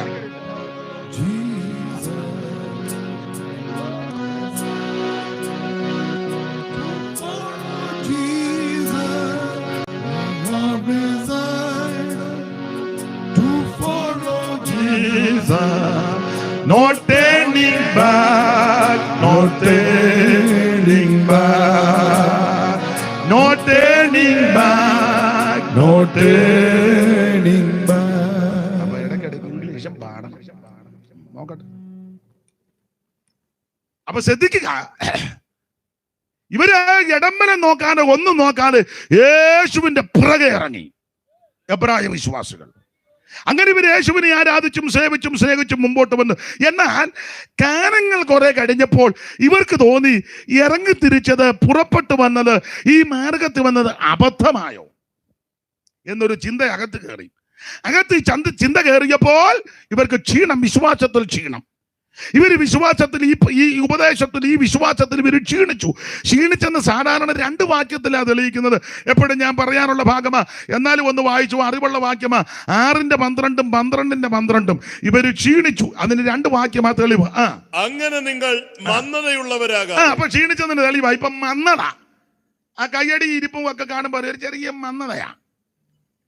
ആ ഇരിപ്പൊക്കെ കാണുമ്പോൾ അറിയാം ഒരു ചെറിയ കട്ടങ്കപ്പ തിന്നച്ചതുപോലെ യോഗത്തിന് വന്നിരിക്കുന്നത്. കട്ടുള്ള കപ്പ തിന്ന ഒരു ചെറിയ ഇരിപ്പ് ആണ്, കട്ടനടിച്ചായി ഇരിക്കുന്നേ. അപ്പൊ ഒരു ചെറിയ മന്ദത, ഇവർക്ക് മന്ദത പിടിച്ചു. അങ്ങനെ നിങ്ങൾ മന്ദതയുള്ളവരാകരുത്. മന്ദതയെല്ലാം മാറ്റണമെന്ന്. മന്ദതയെല്ലാം നീക്കുക, നിന്നടിയാരിൽ തന്നാരുൾ നല്ലുണർച്ചയെ. മന്ദത എല്ലാം നീക്കുക, നിന്നടിയാരിൽ തന്നാരുൾ നല്ലുണർച്ചയെ. വന്നോരു ക്ഷീണം നിദ്രാമയക്കമീവ ഒന്നാകെ നീക്കിയെന്നിൽ തന്നിടുകാത്മശക്തി. വന്നിടുന്നൊരു ക്ഷീണം നിദ്രാമയക്കമീവ ഒന്നാകെ നീക്കിയെന്നിൽ തന്നിടുകാത്മശക്തി. നേരം പ്രിയ ദൈവമേ, നിന്നാത്മദാനം തന്നാലും പ്രാർത്ഥിച്ചിടുവാ. അപ്പൊ ശ്രദ്ധിക്കുക, എബ്രായ വിശ്വാസികൾ ക്ഷീണിച്ചു. അതാണ് മന്ദതയുള്ളവരാകാതെ മന്ദതയായി. ഇനി 12:12 വായിച്ചോ കർത്തൃദാസനെ. 12:12 ആകയാൽ തളർന്ന കൈയും കുഴഞ്ഞ മുഴങ്കാലും. അപ്പൊ കൈ തളർന്നു, കാല് കുഴഞ്ഞു. 6:12 മന്ദം വന്നു, തെളിഞ്ഞല്ലോ ക്ഷീണിച്ചെന്ന്. അപ്പൊ ഇവര് ക്ഷീണിച്ചു. എന്നാൽ ആരംഭകാലത്ത് ഇവർ തീക്ഷ്ണതയോടെ നിന്നവരാ. അല്ല, വിശ്വാസത്തിൽ വന്നപ്പോഴേ, ഈ മാർഗത്തിൽ വന്നപ്പോഴേ, യേശുവിന്റെ കൃപയിൽ വന്ന സമയത്ത് ഭയങ്കര തീക്ഷ്ണത. തീക്ഷ്ണതയുടെ വിശേഷത 2 വാക്യം വായിച്ചു. അല്ല, ഈ രണ്ട് കാര്യം കൊണ്ടാണല്ലോ തെളിയിക്കുന്നത്. 10:32 6:9 മുതലും വായിച്ചു. 10:32. എന്നാൽ നിങ്ങൾ പ്രകാശനം ലഭിച്ച ശേഷം. അപ്പൊ ആരംഭകാലത്തെ കാര്യമാ. എന്നാൽ നിങ്ങൾ പ്രകാശനം ലഭിച്ച ശേഷം എന്ന് പറഞ്ഞാൽ യേശുവിനെ രക്ഷിതാവായി സ്വീകരിച്ച കാലം, ഈ മാർഗത്തിൽ വന്ന കാലം, ഈ കൃപയിൽ വന്ന കാലം, അതാ പ്രകാശനം എന്ന് പറഞ്ഞാൽ വെളിച്ചം. അത് യേശു ക്രിസ്തു, ദിവ്യ വെളിച്ചമാകുന്ന യേശു നിന്റെ ഹൃദയത്തിലേക്ക് വന്ന കാലം, യേശു നിന്റെ ഭവനത്തിൽ വന്ന സമയം, യേശുവിനെ അറിഞ്ഞ കാലം, അതാണ് പ്രകാശനം ലഭിച്ച ശേഷം. നിന്ദകളാലും പീഡകളാലും കൂട്ടുകാഴ്ചയായി ഭവിച്ചും ആ വക അനുഭവിക്കുന്നവർക്ക് കൂട്ടാളികളായി തീർന്നും ഇങ്ങനെ കഷ്ടങ്ങളാൽ വളരെ പോരാട്ടം കഴിച്ച പൂർവ്വകാലം ഓർത്തുകൊള്ളണം. അപ്പൊ പൂർവ്വകാലത്ത് ഈ മാർഗത്തിന് വേണ്ടി നിവരെ നിന്നവരാ. അടിയും ഇടിയും പീഡകളൊക്കെ വന്നിട്ട് ഒന്നും പതറാനോ നല്ല തടിപ്പുറത്ത് വെട്ടി പോലാ നിന്ന ഈ മാർഗത്തിൽ. ഇടികൊണ്ട് ഊപ്പാട് വന്ന അമ്മമാരുണ്ട്. എന്നാലും ഞായറാഴ്ച തമ്പേറടി കേൾക്കുമ്പോൾ ചാടി ഹോളിൽ കയറും.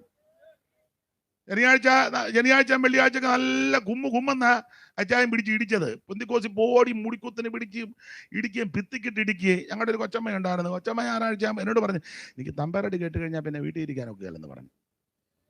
അന്നൊക്കെ തമ്പേറാ. ഇപ്പൊ തമ്പേറ് കാണണമെങ്കിൽ ഇപ്പൊ കൊച്ചങ്ങളെല്ലാം വന്നു.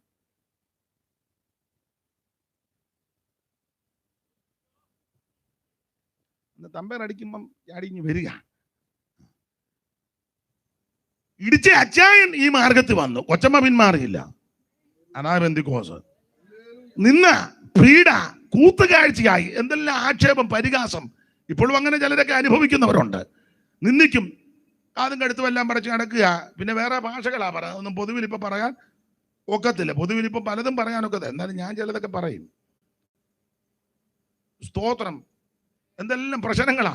ആക്ഷേപിക്കുകയല്ലേ. ഒരു കല്യാണ വീട്ടിൽ ചെന്ന് ആക്ഷേപിക്കുകയല്ലേ. ഇപ്പൊ എല്ലാവർക്കും സ്വന്തമായിട്ട് വാഹനം ഉള്ളത് കൊണ്ട് വലിയ കുഴപ്പം. പണ്ടൊക്കെ ബസ്സൊക്കെ കയറി നമ്മൾ സീറ്റിൽ നമ്മൾ പിടിച്ച് നിൽക്കുമ്പോൾ അപ്പുറം ഇരിക്കുന്നത് ഇപ്പുറം നിൽക്കുന്ന നോട്ടമൊക്കെ കാണണം. സീറ്റ് ഉണ്ടെങ്കിൽ അവരൊടന്നുകൂടെ അങ്ങ് വിരിഞ്ഞിരിക്കും, നമ്മളെ ഇരുത്താതിരിക്കാനാ. സ്തോത്രം. കല്യാണ പന്തി ഇറക്കി വിട്ടവരുണ്ട് പെന്തിക്കോസ് പോയതുകൊണ്ട്. പഴയ അപ്പന്മാര് പറഞ്ഞു കേട്ടി ഇല വലിക്കും. പെന്തിക്കോസ് നോക്കുമ്പം കഴുതലും ഇല്ല. ആണുങ്ങളെയും കണ്ടറിയും. മീജയെല്ലാം മേടിച്ച് കരിക്കിന്റെ മോന്ത എത്തിയ പോലെ ഒക്കെ പണ്ടൊക്കെ അറിയാം. ഇപ്പൊ ഒന്നും അറിയാൻ മേല. പിന്നെ ഇടയ്ക്കിടയ്ക്ക് കൈ വെക്കുമ്പോഴാണ് നമ്മുടെ ആളാന്ന്. അപ്പൊ പണ്ട് കാലത്ത് ഇതൊക്കെ കണ്ടാൽ അറിയാം ആൾക്കാരെ. അങ്ങനെയൊക്കെ നിന്ദകളും പീഡകളും ആക്ഷേപങ്ങളും സഹിച്ച ഈ വേലയ്ക്ക് വേണ്ടി നിന്നത്. പാട്ടകൊട്ടി ഓടിച്ചവരുണ്ട്, ചാണകവെള്ളം തളിച്ചിട്ടുണ്ട്, ആക്ഷേപിച്ചു, നിന്ദിച്ചു, പരിഹസിച്ചു, മുടിഞ്ഞു പോകുമെന്ന് പ്രാഗിയവരുണ്ട്. ഞങ്ങളുടെ ഒരു കൊച്ചമ്മ, ഒരു അച്ചായനെ കുന്നുപറമ്പിലെ രാജു എന്ന് പറയും. അപ്പം അദ്ദേഹം പെന്തിക്കോസ് വന്നു. അവർ കനാനായ സമുദായത്തിൽ നിന്ന് വന്നവരാ. അപ്പം അവർക്ക് വേണ്ടപ്പെട്ട ഒരു അച്ഛനുണ്ട്. പേരൊന്നും ഞാൻ പറഞ്ഞില്ല. അച്ഛനും സഭയുടെ ഒരു പ്രധാനപ്പെട്ട ആളാ. അച്ഛനൊക്കെ പറഞ്ഞു, നീ മുടിഞ്ഞു പോവുകയുള്ളെന്ന്. പെന്തിക്കോസിൽ പോയതുകൊണ്ട് പുള്ളിയൊന്നും വേണ്ടിയില്ല. വർഷങ്ങൾ കഴിഞ്ഞ് പുള്ളിയെ നല്ല ജോലി കിട്ടി. അബുദാബിയിലെ എയർപോർട്ടിലെ നല്ല ജോലി. അദ്ദേഹത്തെ ദൈവം സഹായിച്ചു. അദ്ദേഹത്തിൻ്റെ കുടുംബക്കാരുമൊക്കെ പിന്നെ ഈ മാർഗത്ത് വന്നു. അദ്ദേഹത്തിൻ്റെ ഭാര്യയുടെ വീട് കല്ലിശ്ശേരിയിലെ വെട്ടാപ്പാല ജോർച്ചാൻ്റെ മകളാണ്. ഒരു മോളേ ഉള്ളു, സാലമ്മ. സാലമ്മ ആൻറ്റിനി ആ വിവാഹം ചെയ്തത് രാജിച്ചാണ്. വെട്ടാപ്പാല ജോർച്ചാണ്. ആ കൊച്ചമ്മ പേര് അന്നാമ്മ കൊച്ചമ്മ. അടുത്ത കാലത്ത് മരിച്ചു. ഞാനും പോയിട്ടുണ്ടായിരുന്നു. ഞാൻ എല്ലാവരും അങ്ങനെ കൊള്ളത്ത് പോകുമല്ലോ. അപ്പോൾ അവിടെ ചെന്നു. അപ്പൊ ഈ അന്നാ കൊച്ചമ്മ എന്നോട് പറഞ്ഞതാ, അന്ന് പാസ്റ്റർ വി എ തമ്പി പാസ്റ്ററുടെ ആരംഭകാലത്ത് 3-4 സഹോദരിമാര് അദ്ദേഹത്തിന് സഹായമായിരുന്നു. പ്രാർത്ഥിച്ചും ഭൗതിക നന്മകളൊക്കെ അവരാലാവും വിധവൊക്കെ കൊടുത്ത്. അതിലൊന്നാണ് പുള്ളിയുടെ ബന്ധുക്കാരി തന്നെ. അത് വേറൊരു അന്നാമ്മ, തുണ്ടിമലയിലെ അവരുടെ മകൻ ഷിബു ആണ് തമ്പിച്ചാൻ്റെ മോളെ കെട്ടിയത്. ആ അമ്മമാരൊക്കെ ആദ്യം നല്ല ദീക്ഷതയോടെ നിന്ന അമ്മമാരാ. അപ്പൊ തുണ്ടിമല അന്നാമ്മ, പിന്നെ തലപ്പാല അന്നാമ്മ, തലയാറ്റിൽ ഏയമ്മ, തറക്കണ്ടത്തിൽ അന്നാമ്മ, 4 അമ്മമാരായിരുന്നു. അതിൽ ഈ അമ്മ ചിലപ്പം മിടുക്കിയ. നല്ല വർത്താനമൊക്കെ. എല്ലാ അമ്മമാരും നല്ല മിടുക്കികളാ. അപ്പൊ ഈ അമ്മ നല്ല മിടുക്കിയ. അപ്പം രായിച്ചാൻ കല്ലിശ്ശേരിയിൽ ഒരു വീടുമൊക്കെ വെച്ച് നല്ല ചുറ്റുപാടായി. ദൈവം അദ്ദേഹത്തെ മാനിച്ചു. അപ്പം വർഷങ്ങൾ കഴിഞ്ഞ് ഈ അച്ഛൻ എവിടെയോ ഒരു ശുശ്രൂഷ കഴിഞ്ഞ് ഈ മതിലിൻ്റെ സൈഡിൽ കൂടെ റോഡിൽ കൂടെ പോവുക. നല്ല വെയിലുണ്ട്, കുടയായിട്ട് പോകുമ്പം ഈ കൊച്ചമ്മ അങ്ങനത്തെ ഒരു അമ്മയാണ്. അമ്മ പെട്ടെന്ന് ഗേറ്റിൻ്റെ വീട്ടോട്ടെന്ന് പറഞ്ഞു, അച്ചോ ഇങ്ങോട്ട് കയറി വാ, കുന്നുപറമ്പ് രാജുവിൻ്റെ വീടാ, മുടിഞ്ഞിട്ടില്ല, തണുത്ത വെള്ളം കുടിച്ചേച്ച് പോകാമെന്ന്. സ്തോത്രം. മുടിഞ്ഞില്ലെന്ന്. ചിലപ്പോൾ അവരിൽ ഓൺലൈനിലുണ്ടെങ്കിൽ കേൾക്കട്ടെ, ഉള്ള കാര്യമല്ലേ. അച്ഛനും പോയി, കൊച്ചമ്മയും പോയി, രാജു മുടിഞ്ഞില്ല. ഈ മാർഗത്തിൽ വന്ന ആരും മുടിയത്തില്ല. ഈ കൃപയിൽ വന്ന ആർക്കും ഒരു ദോഷവും വരികയില്ല. നിന്നെയും നിന്റെ സന്ധിതയെ ഉയർത്തുന്ന ഒരു ദൈവമുണ്ട്. നിന്നെ ആദരിക്കുന്ന ഒരു ദൈവമുണ്ടെന്ന് കരമുയർത്ത് ദൈവത്തിന് മഹത്വം കൊടുക്കും. ഈ ഉപകാരം ചെയ്യുവാൻ യോഗ്യനല്ല ഞാൻ, ഈ ഉപകാരം ചെയ്യുവാൻ യോഗ്യനല്ല ഞാൻ. നീ കൃപ കാട്ടി നായക ജീവദായക, നീ കൃപ കാട്ടി നായക ജീവദായക. മനുവേല വന്ദനം മഞ്ഞിലേഖനായി മനുജാതിക്കായി വന്നതാ ഉന്നതാധിപ. മനുവേല വന്ദനം.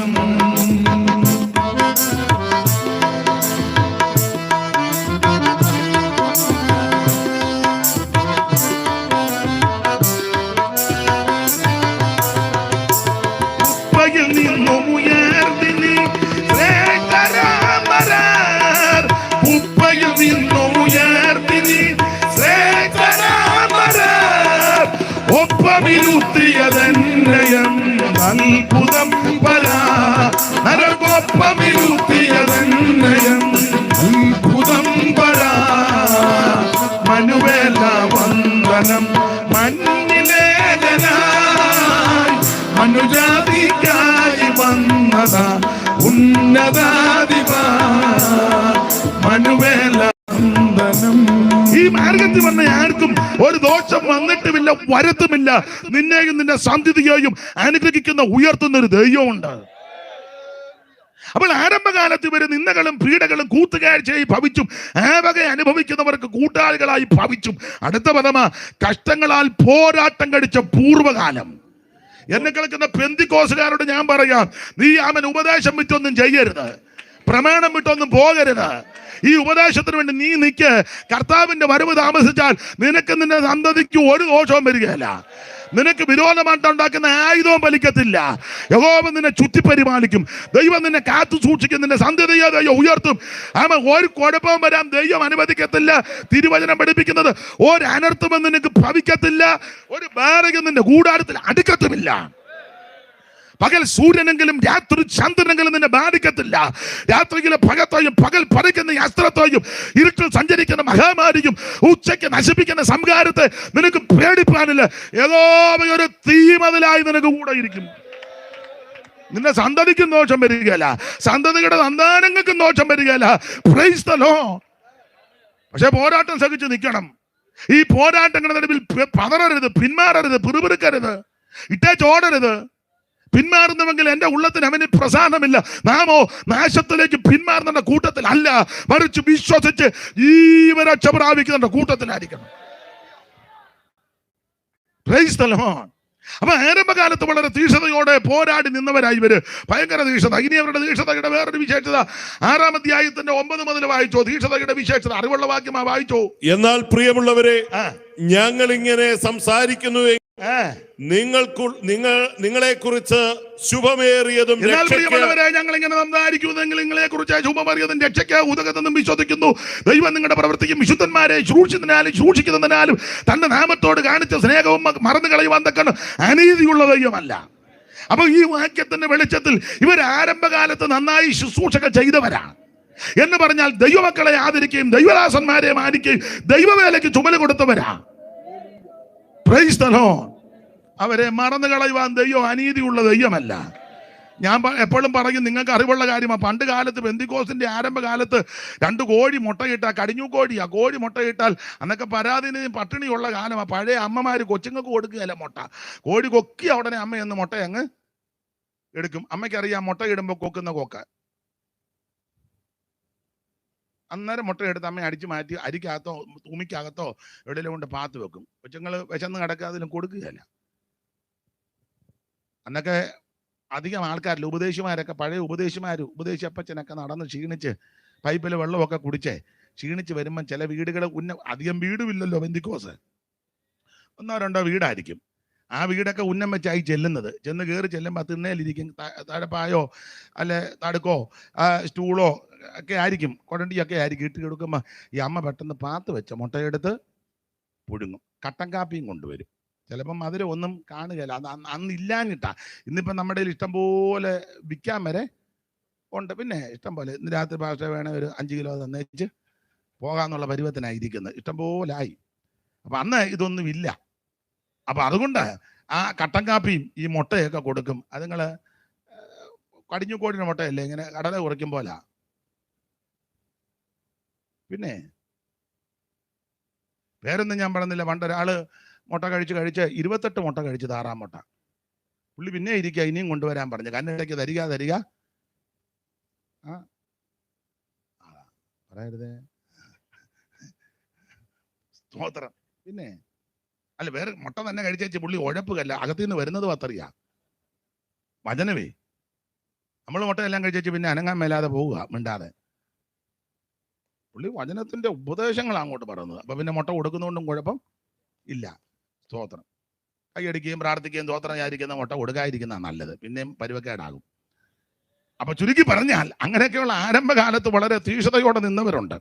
അപ്പൊ ഇങ്ങനെയുള്ളവർക്ക് മക്കളെ പോലും കരുതാതെ സുവിശേഷ വേലക്കാരെ, സുവിശേഷ വേലയെ, സുവിശേഷത്തെ സ്നേഹിച്ച നിരവധി കുടുംബങ്ങളുണ്ട്. അവരെ ഒന്നും ദൈവം മറന്നില്ല, അവരെ ഒന്നും ദൈവം ഓർക്കാനേ ഇരുന്നില്ല. കാരണം മറന്നു കളയുവാൻ ദൈവം അനീതിയുള്ള ദൈവമല്ല. ഇന്ന് രാത്രിയിലും ഈ ദേശത്തെ വേലയ്ക്ക് വേണ്ടി ചുമല കൊടുക്കുന്ന നിന്നെ ദൈവം മറക്കത്തില്ല. ഈ കൺവെൻഷന്റെ പിൻപിൽ പ്രവർത്തിക്കുന്ന നിന്നെ ദൈവം മറക്കത്തില്ല. ഈ ദേശത്ത് ഇത് കേട്ടുകൊണ്ടിരിക്കുന്ന പ്രിയപ്പെട്ടവരെ മറക്കത്തില്ല. മറന്നു കളയുവാൻ ദൈവം അനീതിയുള്ള ദൈവമല്ല. Praise the Lord. അപ്പൊ ഇവര് ആരംഭകാലത്ത് ഇങ്ങനെയൊക്കെ തീക്ഷണതയോടെ നിന്നവരാ, വളരെ തീക്ഷണതയോടെ പ്രവർത്തിച്ചവരാ. എന്നാൽ ഇങ്ങനെയൊക്കെ ഇറങ്ങി ഇവര് കുറച്ചു കാലം കഴിഞ്ഞപ്പോൾ ക്ഷീണിച്ചെന്ന് 2 വാക്യം തെളിഞ്ഞല്ലോ. കയ്യും തളർന്ന് കാലും കുഴഞ്ഞു, മന്ദതയും വന്നു. അപ്പൊ ക്ഷീണിച്ച് കഴിഞ്ഞപ്പോൾ ഇവർക്കൊരു ചിന്ത, വിട്ടുപോകുന്നത് അബദ്ധമായോ, ഉപേക്ഷിച്ചത് മണ്ടത്തരമായോ, വേണ്ടാന്ന് വെച്ചത്. ഞാനൊരു കാര്യം പറയാ, ഇഷ്ടപ്പെട്ടാലും നീ കമ്മലും മാല ഊരിയതൊന്നും മണ്ടത്തരമല്ല. ഇപ്പൊ ഇട്ടോണ്ട് വരുന്ന പെന്തിക്കോസുകാരുണ്ട്, അത് കാണുമ്പോ നീ ഇളകരുത് മേരി. തൂത്തേച്ച് പ്രൈസ് ദി ലോർഡ്. മെഡലത്തരവൊന്നും പറഞ്ഞത് ഊരിയത് അബദ്ധമല്ലെന്ന്. അബദ്ധമല്ല, ഇടുന്നവനിടട്ടെ. നീ ഊരിയത് മണ്ടത്തരമല്ല. സ്തോത്രം. ബേബി, നീ മീശ പഠിച്ചതൊന്നും അബദ്ധമല്ല. ബ്ലേഡ് തെറ്റിക്കൊണ്ടുകൊണ്ട് പഠിച്ചാന്നോ? ഒരാൾ ഇന്ന് മീശ, അത് ഞാൻ ഷേവ് ചെയ്തപ്പോ അറിയാതെ കയറി, അത് അറിയാതെ വന്നതൊന്നുമല്ല, അറിഞ്ഞോണ്ടാ. സ്തോത്രം, സ്തോത്രം. നീ പലതും വേണ്ടാന്ന് വെച്ചത് അബദ്ധമല്ലെന്ന്. പഴയ ആചാരങ്ങൾ, അനുഷ്ഠാനങ്ങൾ, മാമൂലുകൾ, പിന്തുടർച്ചകൾ, കീഴ്വഴക്കങ്ങൾ, പാരമ്പര്യങ്ങൾ, പത്രോസ് പറഞ്ഞ വ്യർത്ഥവും പിതൃപാരമ്പര്യവും എന്ന ഈ വ്യർത്ഥമായ കാര്യങ്ങൾ വിട്ടേച്ച് നസറായന്റെ പുറത്ത് വന്നതും യേശുവിനെ ആരാധിച്ചതും യേശുവിനെ രക്ഷിതാവായി സ്വീകരിച്ചതും നീ സ്നാനപ്പെട്ടതും അഭിഷേകം പ്രാപിച്ചതും കൂട്ടായ്മ വന്നത് അബദ്ധമല്ലെന്ന്. ഇത് മറന്നു കളയുവാൻ ദൈവം അനീതിയുള്ള ദൈവമല്ല. Praise the Lord. കല്ലുണ്ടു മുള്ളുണ്ടു കാഠിന്യമാം പള്ളും സഹിക്കണം നാമിനിയും. കല്ലുണ്ടു മുള്ളുണ്ടു കാഠിന്യമാം പള്ളും സഹിക്കണം. ഈ പാട്ട് എഴുതിയത് പേരുശ്ശേരി മത്തായിച്ചനാ, നമ്മുടെ കയമാത്തിച്ചാന്റെ അപ്പച്ചൻ, അസംബ്ലീസ് കോഡിലെ തുവയൂര്. പിന്നെ ചായന്റെ അപ്പച്ചൻ പേരുശ്ശേരി മത്തായിച്ചൻ. മത്തായിച്ചന്റെ പാട്ടുകളെല്ലാം നല്ല പാട്ടുകളാണ്, എന്ത് നല്ല സുഖകരമാണ്. സ്തോത്രം. ഇപ്പോഴത്തെ പാട്ട് പാടുമ്പോൾ അത്ര സുഖമൊന്നും. യേശു അങ്ങോട്ട് വന്നു, ഇങ്ങോട്ട് യേശു. ഇവന് പിന്നെ അങ്ങ് തുള്ളപ്പനി, വാദപ്പനിയാന്ന് തോന്നുന്നു. കുളിര് കയറുമ്പോൾ നമുക്ക് പണ്ട് പനി ഉണ്ടാകുമ്പോൾ പുതപ്പന് യേശു അങ്ങോട്ട്.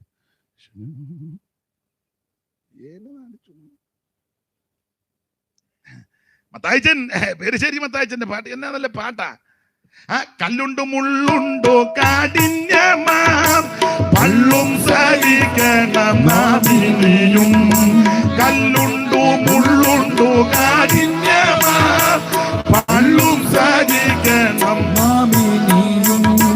ഉള്ള വെളിച്ചത്തെ കൊള്ള ചെയ്തിടുന്ന, ഉള്ള വെളിച്ചത്തെ കൊള്ള ചെയ്തിടുന്ന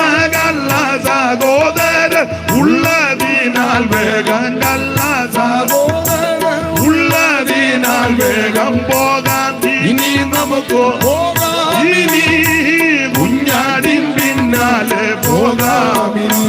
ഓ പോകാം ഇനി നമുക്ക് കുഞ്ഞാട്ടിൻ പിന്നാലെ പോകാമിനി. നാടില്ല വീടില്ല കൂടുമില്ല കൂടെ വരാനേറെ ആരുമില്ല. നാടില്ല വീടില്ല കൂടുമില്ല കൂടെ വരാനേറെ ആളുമില്ല. ഓടിയുള്ള വസ്ത്രം മേനിമേൽ ചുറ്റുവാൻ ഓടിയുള്ള വസ്ത്രം മേനിമേൽ ചുറ്റുവാനാമില്ലെങ്കിലും ആനന്ദമേ നമുക്ക് ഏനാമില്ലെങ്കിലും ആനന്ദമേ നമുക്ക് പോകാം ഇനി നമുക്ക് പോകാമിനി. കുഞ്ഞാട്ടിൻ പിന്നാലെ പോകാമിനി. അരമയർത്ത് ദൈവത്തെ സ്തുതിക്ക്. എന്നെ കേൾക്കുന്ന പ്രിയരെ, നീ പിന്മാറരുത്, ക്ഷീണിക്കരുത്, മടുത്തു പോകരുത്. ആക്ഷേപങ്ങൾ വരും, നിന്ദകൾ വരും, അപമാനം വരും. പൗലോസിന്റെ ഭാഷയിൽ പറഞ്ഞാൽ മാനാപമാനങ്ങൾ ഉണ്ടാകും, ദുഷ്കീർത്തി സൽകീർത്തി ഉണ്ടാകും, കള്ള സഹോദരന്മാരുള്ള ആപത്തുകൾ, പട്ടിണി, നഗ്നത, വാള്, ആപത്ത്, എന്തെല്ലാം വൈതരണികൾ. പക്ഷെ പിന്മാറരുത്, ശുശ്രൂഷയിൽ ക്ഷീണിക്കരുത്, അവൻ ആത്മീക പ്രവർത്തനത്തിൽ മടുത്തു പോകരുത്. നിന്നെ അറിയുന്ന ഒരു ദൈവമുണ്ട്, നിന്നെ അറിയുന്ന ഒരു ദൈവമുണ്ട്, നിന്നെ ഓർക്കുന്ന ഒരു ദൈവമുണ്ട്. Price the Lord. അപ്പൊ ആരംഭകാലത്ത് ഇവര് തീക്ഷണതയോടെ പിന്നെ ക്ഷീണിച്ചു. അങ്ങനെ ക്ഷീണിച്ച് മടുത്തു പോയവരെ ഉറപ്പിക്കാൻ എഴുതിയ ലേഖനമായ എബ്രായ ലേഖനം. ഇനി ഓടിച്ചു പോകാം, സമയത്തെ ഭയപ്പെടുന്നത് കൊണ്ടാ. ഇതിലെ പ്രതിപാദ്യ പുരുഷൻ യേശു ക്രിസ്തുവാ. ഓരോ അധ്യായത്തിലും ക്രിസ്തു ശ്രേഷ്ഠൻ അങ്ങോട്ട് തെളിയിക്കുക. ഓർപ്പിച്ചല്ലോ, അവിടുന്ന് ദൂതന്മാരെക്കാൾ ശ്രേഷ്ഠൻ, അവിടുന്ന് അപ്പോസ്തലന്മാരെക്കാൾ ശ്രേഷ്ഠൻ, യേശു മോശയേക്കാൾ ശ്രേഷ്ഠൻ, യേശു ഹാബേലിനേക്കാൾ ശ്രേഷ്ഠൻ, യേശു യോശുവായേക്കാൾ ശ്രേഷ്ഠൻ, യേശു അഹരോനേക്കാൾ ശ്രേഷ്ഠൻ, യേശു പുരോഹിതന്മാരെക്കാൾ ശ്രേഷ്ഠൻ, യേശു മൽക്കിസദേക്കിനേക്കാൾ ശ്രേഷ്ഠൻ, യേശു ദൈവാലയത്തേക്കാൾ ശ്രേഷ്ഠൻ, യേശു സ്വർഗത്തേക്കാൾ ശ്രേഷ്ഠൻ. ഇതുപോലെ ശ്രേഷ്ഠനാകുന്ന, ഉന്നതനാകുന്ന, മഹിമയുള്ള, മഹത്വമുള്ള ഒരുവൻ വന്നിട്ടുമില്ല, വരത്തുമില്ല. ഒരുവൻ മാത്രമേ ഉള്ളൂ, നസറേയനാകുന്ന യേശു. ആ മുഖത്തോട്ട് നോക്കിയാ കണ്ണ് പറിക്കാൻ തോന്നുകയില്ല. എന്തോ സൗന്ദര്യമാ. നമ്മുടെ മോന്തയ്ക്ക് നോക്കിയാൽ പിന്നെ നോക്കാൻ തോന്നുക, ചിലതിൻ്റെയൊക്കെ മോന്തോട്ട് നോക്കിയാൽ പിന്നെ നോക്കാനേ തോന്നുകയില്ല. ഒരു വളിച്ചുള്ള ഇരിപ്പും. ചിലർ യോഗത്തിന് നേരെ വന്നിരിക്കുന്ന കണ്ടില്ല, മുഖത്തൊരു തെളിച്ചമൊന്നുമില്ല. ഈ എന്താ കഷായം കുടിച്ച പോലെ, കയ്പുള്ള കഷായം കുടിക്കുമ്പോൾ മുഖത്തൊരു ഷേപ്പ് കേടുണ്ട്. എന്നെ മോന്തെ നോക്കാൻ തോന്നുകയില്ല. പക്ഷേ യേശുവിൻ്റെ മുഖത്തോട്ട് നോക്കിയാൽ എന്തോ പ്രഭയാ. ആ സാറ് പറഞ്ഞേക്കുന്ന മുഖത്തിൽ നിന്ന് തേനിറ്റ് വരുന്നെന്ന്. നിൻമുഖത്തു നിന്നു തൂകും നന്മൂരത്തിലമ്പേ. ആ മുഖത്തിൽ നിന്ന് തേൻ വരുന്നെന്ന്. തേനിറ്റിട്ട് വരുമ്പോ ആരാ എഴുന്നേറ്റ് പോകുന്നത്? അതാ പള്ളിയിലിരുന്ന എല്ലാവരുടെയും കണ്ണ് നിൻമുഖത്തു നിന്നു തൂകും നന്മൂരത്തിലമ്പ് മുങ്ങിലേക്കും ദിവ്യ ജ്ഞാനികൾ നിന്റെ നന്മൊഴി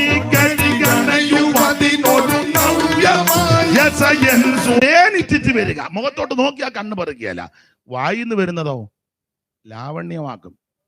ഇല്ല, നിന്നെ ചുട്ടുകളയും, ഇന്ന് കത്തിക്കും, എനിക്ക് തരാനുള്ളത് തന്നില്ലേ, നിന്റെ അടിസ്ഥാനം ഞാൻ ഇളക്കും, നിന്നെ കത്തിക്കും, വെച്ചേ. അങ്ങനൊന്നുമല്ല. യേശു ജീവൻ തരുന്നവനാ. യേശു ആരെയും കൊല്ലത്തില്ല, ചത്തവരെ ഉയർപ്പിച്ചവനാ യേശു. യേശു പറയത്തില്ല അവൻ്റെ പെടലി എടുത്തുകൊണ്ട് വാടാ ഞാൻ നിന്നിൽ സംപ്രീതനാകുന്നെന്ന്. അങ്ങനെ പറയത്തില്ല. യേശു ആമൻ പെടലി പോയവനെയും ആമൻ വെച്ചു കൊടുത്ത് രക്ഷിക്കുന്നവനാ. ഒരുത്തൻ്റെ ചെവി വെട്ടിയിട്ടപ്പോഴും ആ ചെവി അന്നേരം എടുത്ത് ഫിറ്റ് ചെയ്തേച്ചാ യേശു ക്രൂശീകരണത്തിന് പോയത്. അതാ യേശു, ദൈവത്തിൻ്റെ മഹത്വം. യേശു സ്നേഹമാ. നിന്നെ സ്നേഹിക്കുന്നവനാ യേശു, നിന്നെ രക്ഷിക്കുന്നവനാ യേശു. നിന്റെ കുടുംബത്തിലുള്ളവർ നിന്നെ നിന്നെ തള്ളിക്കളഞ്ഞാലും നിന്നെ ഇഷ്ടപ്പെടുന്ന യേശുവുണ്ട്, നിന്നെ രക്ഷിക്കുന്ന യേശുവുണ്ട്, നിന്നെ വിടിവിക്കുന്ന യേശുവുണ്ട്, നിന്നെ സഹായിക്കുന്ന യേശുവുണ്ട്. യേശു എല്ലാവർക്കും നല്ലവനാ. Praise the Lord. മുഖത്തോട്ട് നോക്കിയാൽ കണ്ണ് ഇമ വെട്ടിക്കുകയല്ല, വായിന്ന് വരുന്നത് ലാവണ്യമാക്കും. അതുകൊണ്ടല്ലേ 2-3 ദിവസമൊക്കെ ഇരുന്നങ്ങ് വചനം കേൾക്കുക. ചെറുക്കം കൊണ്ടുവന്ന യവത്തപ്പത്തിന്റെ കാര്യവും മീൻ്റെ കാര്യവും എല്ലാം കൊച്ചനങ്ങ് അവനത് മറന്ന് കാരണം അതിലും നല്ല അപ്പം അവിടുത്തെ വായിന്ന് ഇങ്ങോട്ട് വരുന്നത്. സ്തോത്രം സ്തോത്രം. അതെല്ലാം വാങ്ങി ഇവനങ്ങ് ഭക്ഷിക്കുക. അവനപ്പം ഇതിന്റെ കാര്യം അങ്ങ് മറന്നുപോയി. പിന്നെ എല്ലാവരെയും കൂടെ വെറുതെ വിടാനൊക്കത്തില്ല. അതിനാ പറഞ്ഞ് അന്ത്രയോസുകാർ ചെറുക്കൻ്റെ കയ്യിൽ അപ്പം ഉണ്ടെന്ന് പറഞ്ഞ് അത് കൊണ്ടുവരാൻ പറഞ്ഞു. കൊണ്ടുവന്ന് മേടിച്ച് കർത്താവിൻ്റെ തൃക്കരങ്ങളിൽ കൊടുത്തു. അവിടുന്ന് അത് മേടിച്ച് സ്വർഗത്തേക്കൊന്ന് നോക്കി വാഴ്ത്തി, ദൈവത്തെ വാഴ്ത്തിച്ച് കൊടുക്കാൻ പറഞ്ഞ് ഈ വിളമ്പി ഊപ്പാട് വന്ന്, എൻ്റെ ഭാഷ പറഞ്ഞാൽ വീട്ടിൽ നെവരാൻ ഒക്കുന്നില്ല, അതുപോലെ ഇഷ്ടം പോലെ. അങ്ങനെ കുനിഞ്ഞും പ്രയാസപ്പെട്ടും വിളമ്പിയവനെ നിരാശയോടെ വിട്ടില്ല. ഓരോ കൊട്ട കൊണ്ടുപോയിക്കോളാൻ പറഞ്ഞു. വിളമ്പുന്ന നിന്നെ ദൈവം നിരാശയോടെ വിടുകയില്ല. വിടുകയില്ല. ദീർഘവർഷങ്ങളായിട്ട് കുനിഞ്ഞു നിന്ന് വിളമ്പുക, നിരാശയോടൊന്നും വിടുകയില്ല. വിളമ്പുന്ന നിനക്കും ദൈവം കരുതി വെച്ചിട്ടുണ്ട്. നമ്മളാന്നെ വിളമ്പുമ്പോൾ ഇത് 2 അടിച്ചു മാറ്റി വെക്കുക, നമുക്ക് പോകുമ്പോൾ കൊണ്ടുപോകണം, അവളവിടെ വയ്യാതിരിക്കുക, തള്ളയാന്നെ പനി പിടിച്ച് കിടക്കുക, തള്ളയാന്നെ ജീവിടാ ഒരെണ്ണമെങ്കിലും കൊണ്ട്. ആരുടെ കാര്യ? പത്രോസിന്റെ കാര്യമല്ലേ ഈ പറയുന്നേ? അള്ള മെനയാ. അതുകൊണ്ടാ പറഞ്ഞ 2 മാറ്റി വെച്ചങ്ങനെ വീട്ടോട്ട് കൊണ്ടുപോകാനാ. അത് ഇനി ആളിരിക്കുക, അതോടെ പിന്നെ നമ്മളൊക്കെ വിളമ്പാൻ നിർത്തി ആദ്യം ഒരു 5 മുട്ട എടുത്ത് മാറ്റി വെക്കും, ആരും അറിയത്തില്ല. അങ്ങനെയൊക്കെ ഉണ്ട്. പഴയ അമ്മമാരൊക്കെ അങ്ങനെ ഇല്ലേ? കല്യാണത്തിനാണെങ്കിലും ചടങ്ങിനാണെങ്കിലും ആദ്യം പാറ ആർക്കും ഒന്നും കൊടുക്കുകയല്ലേ? അങ്ങനെയൊക്കെയാ. അത് ആദ്യം എടുത്ത് മാറ്റി വെക്കും.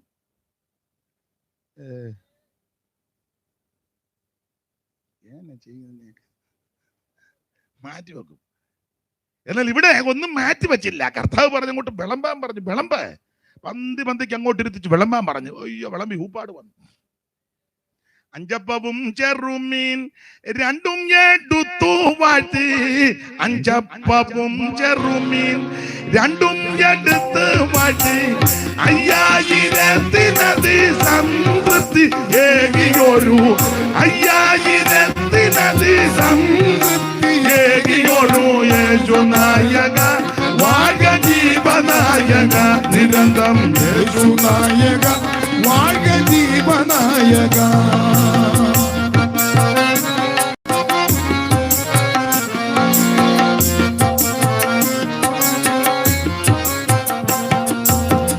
അഞ്ചപ്പവും ചെറുമീൻ 2 എടുത്ത് വാഴ്ത്തി. 5 അപ്പവും ചെറുമീൻ 2 എടുത്തു വാഴ്ത്തി. 5000 സംതൃപ്തി ഏകിയൊരു 5000 സംതൃപ്തി ഏകിയൊരു യേശുനായക വാഴ്ക ജീവനായക നിരന്തരം യേശുനായക വാഴ്ക ജീവനായക നിരന്തരം. അപ്പൊ ശ്രദ്ധിക്കുക, വിളമ്പുന്ന നിന്നെ ദൈവം നിരാശയോടൊന്നും വിടുകയില്ല. ഭാരപ്പെടുകയും ചെയ്യണ്ട. ദൈവസന്നിധിയിൽ നിന്ന് പ്രാർത്ഥിച്ച് ദൂതൊക്കെ ഒരുക്കി. ചിലപ്പോൾ ഉറക്കളപ്പ് കാണും, പട്ടിണി കാണും, ബുദ്ധിമുട്ട് കാണും, നിന്ന കാണും, ആക്ഷേപം കാണും, അപമാനം കാണും. അതൊക്കെ സഹിച്ചായി വിളമ്പുന്നത്. ആ വിളമ്പി കഴിയുമ്പോൾ നിന്നെ വെറുതെ വിടത്തില്ല. ഒരു കൊട്ട നിന്റെ തലയിലും കാണും. ആദരിക്കുന്നൊരു ദൈവം ഉണ്ടെന്ന്, മാനിക്കുന്നൊരു ദൈവം ഉണ്ടെന്നായി പറഞ്ഞതിൻ്റെ അർത്ഥം. അതവിടെ നിൽക്കട്ടെ. അപ്പോൾ ചുരുക്കി പറഞ്ഞാൽ അവിടെ ഇത്ര ശ്രേഷ്ഠനാകുന്ന യേശു ഓരോ അധ്യായത്തിലും ക്രിസ്തുവിൻ്റെ ശ്രേഷ്ഠത വെളിപ്പെടുത്തി. ഞാൻ സമയത്തെ ഭയപ്പെടുന്നത് കൊണ്ട് വിസ്തരിക്കുന്നില്ല അധികം. ദൈവത്തിൻ്റെ മഹത്വം വായിച്ച വാക്യത്തിലോട്ട് പെട്ടെന്ന് വരണം. ദൈവത്തിൻ്റെ മഹത്വം. അപ്പോൾ ഓരോ അധ്യായത്തിലും യേശുവിൻ്റെ ശ്രേഷ്ഠത പറഞ്ഞു. 11-ാം അധ്യായം നമുക്കറിയാം, വിശ്വാസവീരന്മാരുടെ പട്ടിക. ഹാബേൽ മുതൽ അങ്ങോട്ട് വിശ്വാസവീരന്മാരെ വിസ്തരിക്കുക. ഹാബേൽ യാഗം കഴിച്ച ഹാബേല്, ദൈവം പ്രസാദിച്ച ഹാബേല്, മാത്രമല്ല ദൈവത്തോട് കൂടെ നടന്ന ഹാനോക്ക്, നീതിപ്രസംഗൻ നോഹ, വിളികേറ്റ് വിശ്വാസത്തിൽ ഇറങ്ങിയ അബ്രഹാം, വിശ്വാസത്താൽ പട്ടണമൊക്കെ കണ്ട ഇസഹാക്ക്, പിന്നെ വിശ്വാസത്താൽ കൂടെ നിന്ന സാറ. ഇതെല്ലാം പറഞ്ഞു വന്നിട്ട് 13-ാമത്തെ വാക്യത്തിൽ പറയുക, ഇവരെല്ലാവരും വാഗ്ദത്ത നിവൃത്തി പ്രാപിക്കാതെ ദൂരത്ത് നിന്ന് അത് കണ്ടതന്നാന്ന് 10-ാം വാക്യത്തിൽ പറഞ്ഞല്ലോ. പട്ടണം ദൈവം ശില്പിയായി നിർമ്മിച്ചതും അടിസ്ഥാനമുള്ള ഒരു നഗരം അവൻ നമുക്ക് വേണ്ടി ഒരുക്കുന്നുണ്ട്. ആരും അപഹരിക്കത്തില്ല, ആരും തട്ടിക്കിടക്കത്തില്ല, അഴിഞ്ഞു പോകുന്നതല്ല, ഏത് കുലുക്കം വന്നാലും മേറുന്നതല്ല, മാറ്റമില്ലാത്ത നിലനിൽക്കുന്ന ഒരു പട്ടണം. അത് ദൈവശില്പിയായി നിർമ്മിച്ചതാണ്. പട്ടണത്തിന്റെ മതിലിന്റെ പണിയേ ഉള്ളൂ വെളിപ്പാട് പുസ്തകത്തിൽ. പട്ടണം എങ്ങനെയാണെന്നൊന്നും വിസ്തരിച്ചിട്ടില്ല. മതിലിന്റെ പണിയാ. മതിൽ എത്ര വേണമെങ്കിൽ ദൈവത്തിന് മഹത്വം, സ്തോത്രം. മതിലിന് രത്നങ്ങളെ കൊണ്ടാകല്ലേ, ആ ഭാഗത്തേക്കൊന്നും പോകുന്നില്ല. അപ്പൊ ഇവരെല്ലാവരും ദൂരത്ത് നിന്ന് അത് കണ്ട് ഞാൻ തുടക്കത്തിൽ പറഞ്ഞല്ലോ, ദൂരത്ത് നിന്ന് കണ്ട ഒന്ന് രണ്ട് കാര്യങ്ങൾ പറഞ്ഞ് നമുക്ക് പ്രസംഗം അങ്ങ് നിർത്താം ചുരുക്കമായിട്ട്. അല്ലെ നിങ്ങൾ പറയും പുള്ളി വാക്യം വായിച്ചു, പക്ഷേ ദൂരത്ത് നിന്ന് കണ്ടതന്നെ അന്ന് പുള്ളിയും പറഞ്ഞില്ല, പരുവക്കേടായെന്ന് പറയും. അപ്പോൾ അത് എന്നെ കണ്ടെന്ന് അല്ലെ നിങ്ങൾ വേറെ രീതി പോകണ്ട, കണ്ടതന്നെ നമുക്ക് ചിന്തിക്കാം. ദൂരത്ത് നിന്ന് കണ്ടു. ഇന്ന് രാത്രി ഈ ദൂരത്ത് നിന്ന് ചില കാര്യങ്ങൾ കാണണം.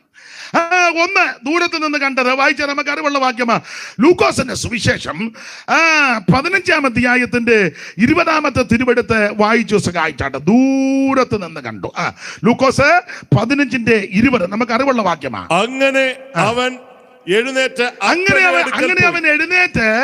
അപ്പന്റെ അടുക്കൽ പോയി. ദൂരത്ത് നിന്ന് തന്നെ അപ്പൻ അവനെ കണ്ടു. ദൂരത്ത് നിന്ന് അപ്പൻ അവനെ കണ്ടു. മനസ്സലിഞ്ഞു മതി. അപ്പൊ ദൂരത്ത് നിന്ന് കണ്ടു. ഒന്ന്, ദൂരത്ത് നിന്ന് കണ്ടു. പശ്ചാത്തല ഭാഗം ദൈവദാസന്മാർക്ക് നന്നായിട്ട് അറിയാം. അവൻ അപ്പനും മകനുമാ. അപ്പൻ ദൂരത്ത് നിന്ന് അവനെ കണ്ടു. പരുവക്കേടി വരുക. 2 മക്കളായിരുന്നല്ലോ, മൂത്തവനും ഇളയവനും. 2 പേരുടെയും പേര് പുസ്തകത്തിൽ എഴുതിയിട്ടില്ല. മൂത്തവനും ഇളയവനും. ഇളയവനാ അപ്പനോട് എൻ്റെ ഓഹരി ഇനി തരാൻ പറഞ്ഞു. മേടിച്ച് അവിടെ വായിക്കുക. എവിടോട്ടാ മദ്രാസിനാന്നോ ബോംബെക്കാണോ എന്നൊന്നും അറിയത്തില്ല. ദൂരോട്ട് പോയെന്ന. അതാ യാറും മദ്രാസിലൊരു ബീച്ച് ഉണ്ടല്ലോ, എന്തുവാ അവിടെ ആകാനാ. കുറച്ചുകൂടെ എളുപ്പം അതല്ലേ ഇവിടുന്ന് പോകുമ്പോഴേ. ചുരുക്കി പറഞ്ഞാൽ അവനെ അപ്പൻ്റെ ഓഹരി എല്ലാം വാങ്ങി. പിന്നെ എനിക്ക് എല്ലാവരും ഇവനെ കുറ്റപ്പെടുത്തുന്നെങ്കിലും എനിക്ക് ഇവനോടൊരു ഒരു ഒരു ബഹുമാനം ബഹുമാനമുണ്ട്. ബഹുമാനം വേറെ, സഹതാപം ഞാൻ പറയാം. ബഹുമാനം ആദ്യം പറയട്ടെ. ഇവനോടൊരു ബഹുമാനം. യവന് അപ്പനോട് പറഞ്ഞത് എന്റെ പങ്ക് തരാനാ. വസ്തുവിൽ അങ്ങനല്ലേ ദൈവദാസനെ? എന്നെ ഒന്ന് ഹെൽപ്പ് ചെയ്തേ. വായിച്ചേ, മൈക്ക് കൂടെ വായിക്കും. അപ്പ വസ്തുവിൽ എനിക്ക് വരേണ്ടുന്ന പങ്ക് ന്യായമായ കാര്യം. അപ്പൊ എനിക്ക് പിന്നെ ബഹുമാനമാണ്. അപ്പൊ എന്റേത് നമ്മളന്ന് ചേട്ടനെ കൂടെ അടിച്ചു മാറ്റും. ചേട്ടൻ അമേരിക്കയിലോ കാനഡയിലോ വരായിരുന്നെങ്കിൽ അയാൾ കുറേശ്ശെ വർഷമായിട്ട് ഇങ്ങോട്ട് വരുന്നുമില്ല. അടിച്ചു മാറ്റി ആധാരവും ഒപ്പിച്ച് പോക്കുവരത്തും ചെയ്ത് നമ്മളൊന്നും അറിയാൻ മേലത്തില്ല. പമ്മി ഇരിക്കുക, പൂച്ചയിരിക്കും പോലെ.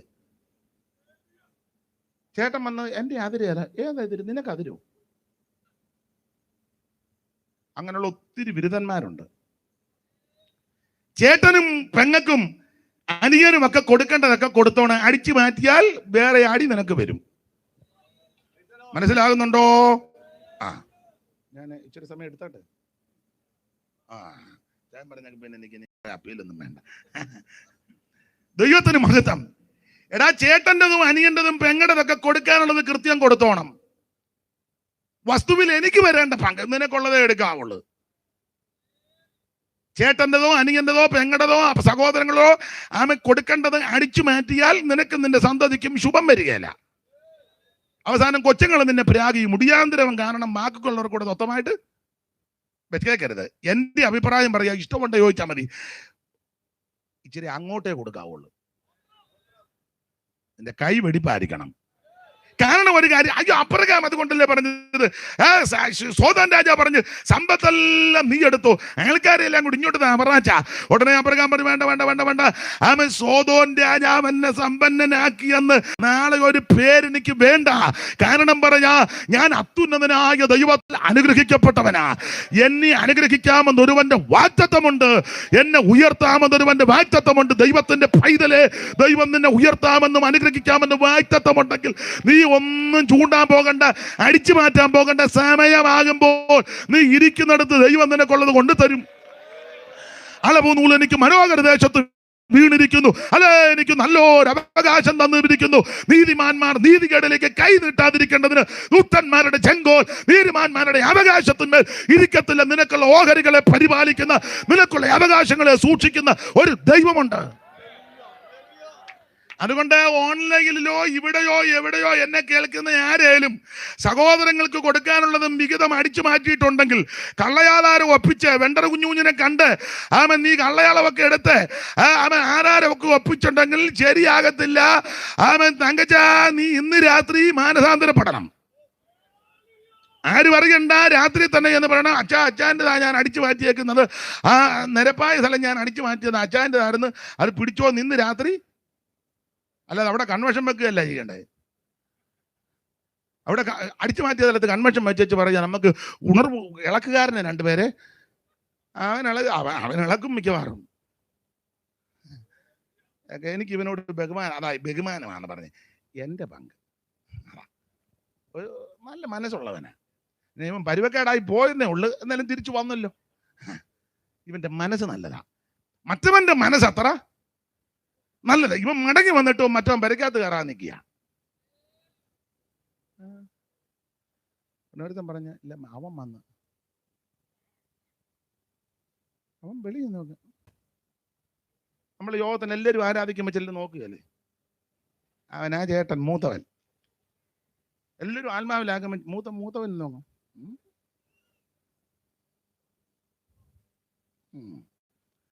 മറ്റവൻ ശരി, അവൻ മടങ്ങി വന്നില്ല, ഇവനാ വിഷം. ഇവൻ എന്ത് ചെയ്ത് പെരക്കകത്ത് കയറുകയല്ല. അവൻ പിന്നെ ഇടഞ്ഞിടഞ്ഞ് നിൽക്കുക. ഞാൻ ആ ഭാഗമൊന്നും വിസ്തരിക്കുന്നില്ല, വേറെ ഒന്ന് രണ്ട് കാര്യം പറയണം. അപ്പൊ ഇവൻ ദൂരദേശത്തേക്ക് അങ്ങ് പോയി, ദൂരോട്ടങ്ങ് പോയി. അവിടെ ചെന്ന് കിട്ടിയതെല്ലാം നാനാവിധമാക്കി. പോയപ്പോഴേ ഇവൻ മൊബൈലുമായിട്ടാ പോയത്. ആപ്പിളിന്റെ ഒരെണ്ണം മേടിച്ചു. കഴിഞ്ഞ ദിവസം എന്നോട് പറഞ്ഞ് 15 ഇപ്പൊ പുതിയതെന്ന്. എന്നാ 15 അതാ 15. അപ്പം പോയപ്പോ തന്നെ കാശ് മുടക്കി, ഇച്ചിരി കാശ് അപ്പം കൊടുത്തേ. ആപ്പിളിന്റെ 15 ഒരെണ്ണം മേടിച്ചു. 15 മേടിച്ചുകൊണ്ട് ഇവന് 16 വരാതിരുന്നത് നന്നായി. ഇവൻ 15 മേടിച്ചു പോയി. അന്നേരം തന്നെ മിസ് കോള് വന്ന്, ഹലോ ആരാ? ഞാൻ സൂസിയാ. ചുരുക്കി പറഞ്ഞാൽ സൂസി വന്നു. അത് കഴിഞ്ഞ് സാങ്കുട്ടി ഇവനെ വിളിച്ചു, ബ്രോ എവിടാ? എന്നാ സാങ്കുട്ടി അറിഞ്ഞ് കാശുമായിട്ടാ ഇവൻ. അപ്പം ബ്രോ എവിടാ? ഉടൻ പറഞ്ഞ് ഞാൻ അങ്ങോട്ട് വന്നിട്ട്. ബ്രോയുടെ വണ്ടി ഉണ്ടോ? ഇല്ല, ഒരു ബുള്ളറ്റ് എടുക്കണം നമുക്ക്, കാശ് കയ്യിലുണ്ടെന്ന്. അന്നേരം തന്നെ ബുള്ളറ്റ് എടുത്ത് സൈലൻസറും മാറി. പടപടപടപടാന്ന് അമിട്ട് പൊട്ടി വരും പോലല്ലേ. ചുരുക്കി പറഞ്ഞാൽ ഇവനെ പോയൊന്നും ഞാൻ വിവരിക്കുന്നില്ല. ബുള്ളറ്റേലെ സാങ്കുട്ടിയായിട്ട് ഇവൻ കറങ്ങാവുന്നതിന്റെ പരമാവധി കറങ്ങി അടിച്ച് നൂത്ത് പോകേണ്ടിടത്തെല്ലാം പോയി, പരുവക്കേടായി. ഒടുവിൽ എല്ലാം നഷ്ടപ്പെട്ട് കക്ഷിയുടെ ഈ മൊബൈൽ ആരാണ്ട് അടിച്ചു മാറ്റി ബോംബെ വെച്ച്. ആരെ വിളിക്കാൻ നോക്കിയിട്ടും പിന്നെ ആരുടെ ഒരു മൊബൈൽ പറഞ്ഞ് റെയിൽവേ സ്റ്റേഷനിൽ നിന്നുള്ളൂ ആ മൊബൈൽ എനിക്ക് എൻ്റെ ഫ്രണ്ടിനെ ഒന്ന് വിളിക്കാനാ. വിളിച്ച് സാങ്കുട്ടിയെ വിളിച്ചപ്പോൾ സാങ്കുട്ടി പരിധിക്ക് പുറത്താ. സൂസിയെ വിളിച്ചപ്പം പ്രതികരിക്കുന്നില്ല. പണ്ട് നല്ല പ്രതികരണമായിരുന്നു, ഇപ്പൊ അവളും പ്രതികരിക്കുന്നില്ല. ചുരുക്കി പറഞ്ഞ ബേവിച്ചനെ വിളിച്ചവൻ പറഞ്ഞു സൈലന്റ് ആണെന്ന് പറഞ്ഞു. എല്ലാം നഷ്ടപ്പെട്ട് ആ ദേശത്തൊരു പ്രമുഖന്റെ വീട്ടിൽ ചെന്ന് ചോദിച്ചു, എന്തേലും ഒരു ജോലി തരാൻ. അത് പറഞ്ഞു, ഇവിടെ അങ്ങനെ ആർക്കും ജോലി കൊടുക്കാറില്ല. ഒരു കാര്യം ചെയ്യണ്ട, കുട്ടം പന്നി കിടപ്പുണ്ട്, അതിനെ കുട്ടം പന്നിക്കോ ബോധമുള്ളതല്ല. യവനെ പന്നിയെ തീറ്റാൻ ചെന്ന് പന്നിക്ക് കൊടുക്കുന്ന വാള വരെ തിന്നാൻ ആഗ്രഹിച്ച് കൈയിടുമ്പോൾ പന്നി മുക്കറ ഇടും. അന്നേരം പെട്ടെന്ന് കൈയെടുക്കും. ഇവന്റെ ഗതികേട് നോക്കണം. എല്ലാം നഷ്ടപ്പെട്ട് പരുവക്കേടായി. ഏതായാലും ആ ഇരിപ്പിലിരുന്ന് ഇവന് സുബോധം വന്നു. അപ്പോൾ സുബോധം വന്നു. അതാ വരേണ്ടത്. ഇന്ന് രാത്രി സുബോധം വരണം. സുബോധം വരുന്നത് എന്തിനാന്ന് ചോദിച്ചാൽ ഒരപ്പനുണ്ടെന്ന് അറിയണം. സ്തോത്രം. 2, നീ നല്ല വീട് വിട്ടായി പോന്നേക്കുന്നെന്ന് അറിയണം. 3, നീ തിരിച്ചു ചെന്നാൽ നിന്നെ സ്വീകരിക്കുന്ന ഒരു അപ്പനുണ്ടെന്ന് അറിയണം.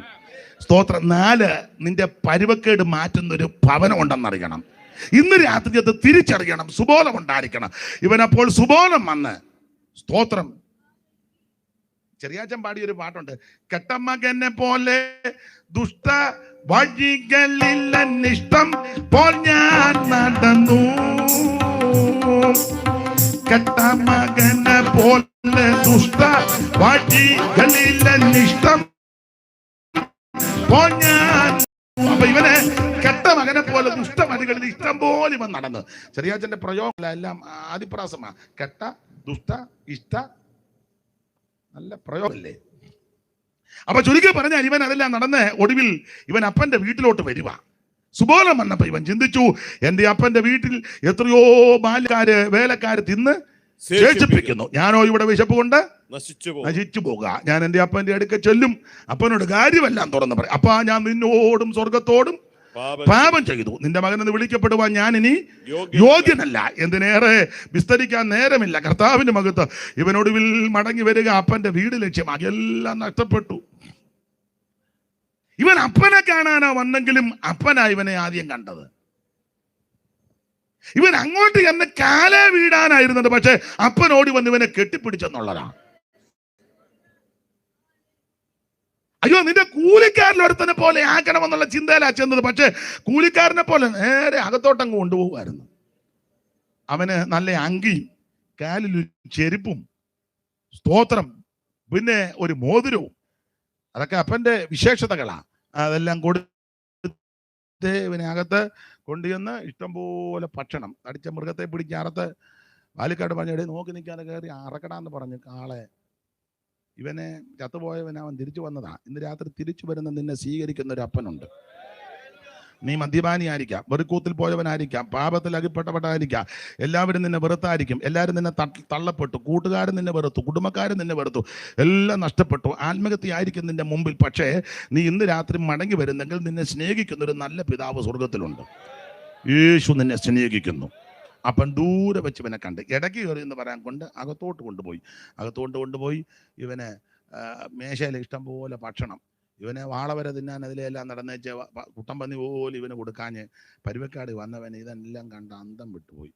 അപ്പം ചിക്കൻ വറുത്തത്, പിന്നെ കമ്പേ വെക്കുന്ന ചിക്കൻ ഉണ്ടല്ലോ, ഏന് വന്നതിന് ലോലിപ്പോപ്പോ, ആയിക്കോട്ടെ, ഓപ്പോ ബിഷോപ്പോ എന്തെങ്കിലും ആയിക്കോട്ടെ, അതെ, mutton charms, chilli chicken fry, tandoori, പിന്നെ അൽഫാം. അതാ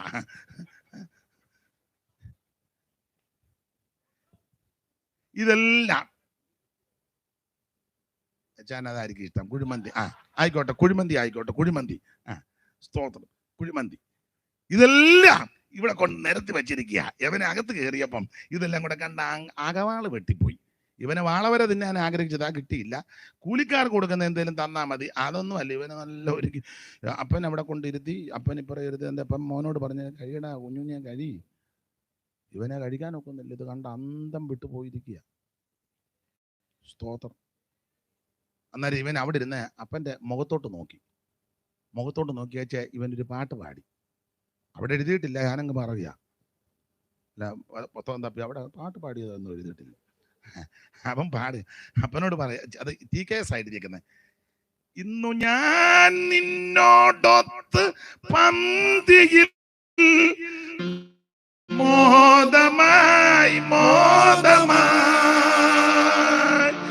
ഇന്നു ഞാൻ നിന്നോടൊത്ത് പന്തിയിൽ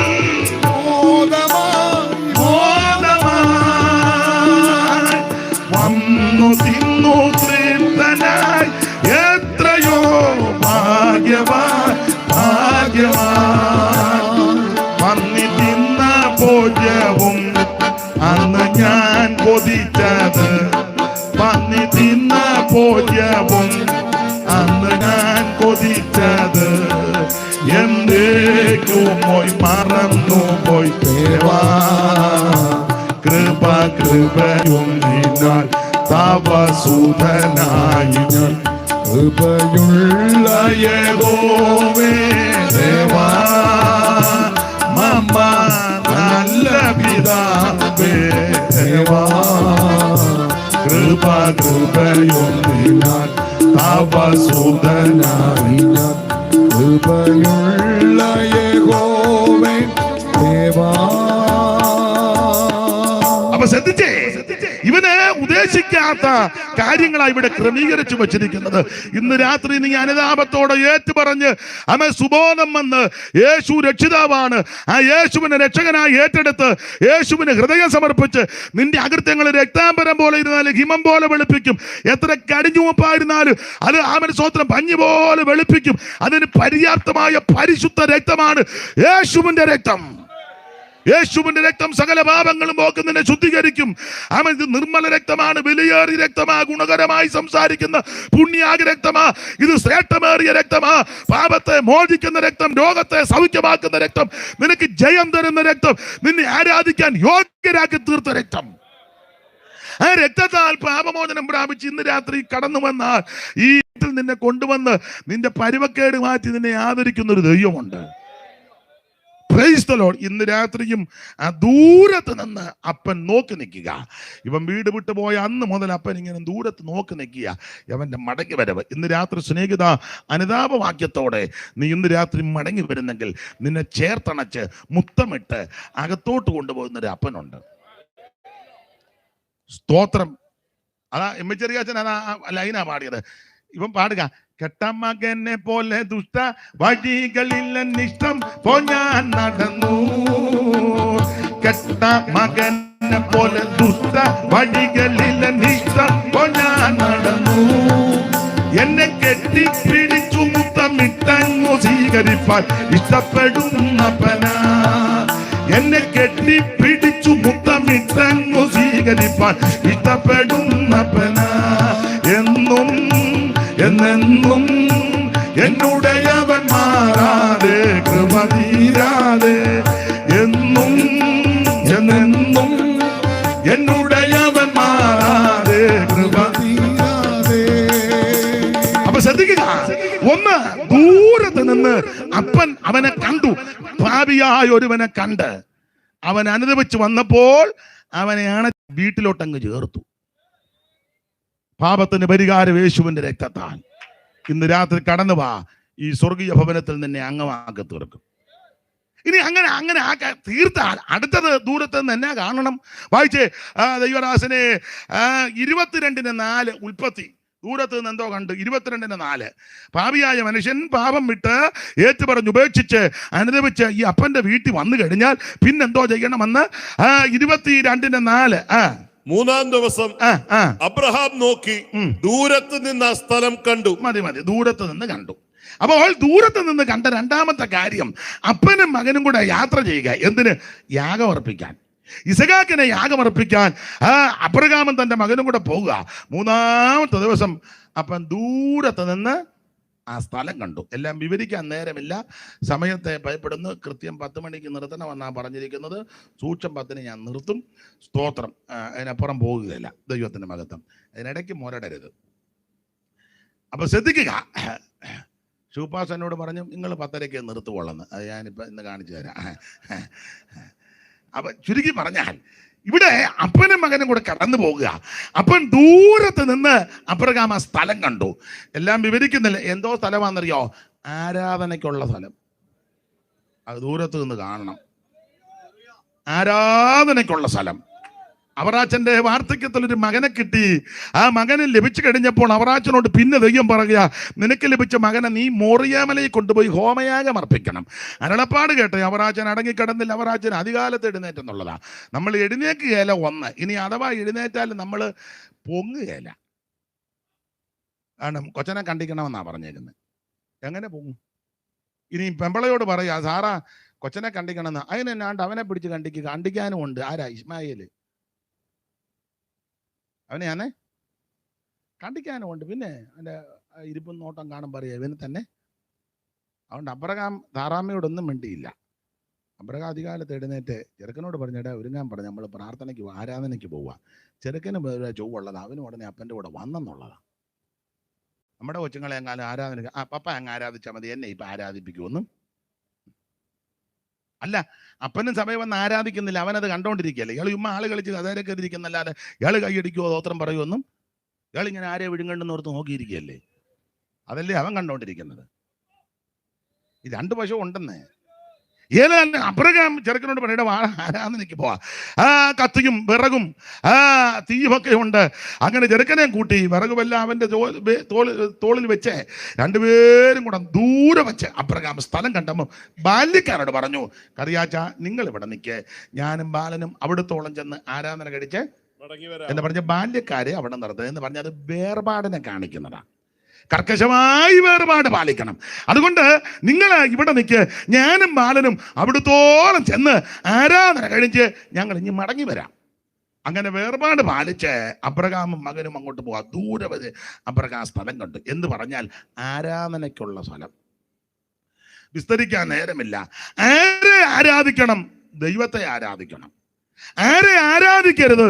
വേറെ ആരെ ആരാധിക്കരുത്.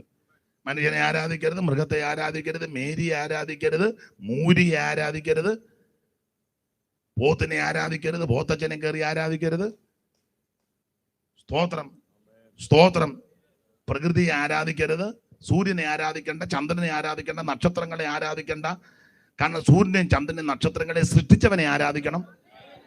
ഈ കാണുന്ന ചരാചരങ്ങളെ ഒന്നും ഈ ചരാചരങ്ങളോട് ബഹുമാനവും ആത്മാർത്ഥത കൊണ്ട് ആയിരിക്കണം. പക്ഷേ ഈ മൃഗാദികളോടും വൃക്ഷലതാദികളോടുമൊക്കെ അതിന് ദോഷമൊന്നും വരുത്തരുത്. മൃഗത്തെ ഒന്നും ദോഷം ചെയ്യരുത്. പട്ടി പോയാലും പട്ടി അതിലെ പൊക്കോട്ടെ, നമ്മളെ കടിക്കാൻ വന്ന അല്ലല്ലോ. ചുമ്മാ പോയാലും വണ്ടിയപ്പം പട്ടിക്കിട്ടിടിക്കാൻ ചെല്ലുക. പിറ്റേന്നേലും പട്ടി പുറകെ നിന്റെ വണ്ടിയുടെ ശബ്ദം പട്ടി കുരയ്ക്കും.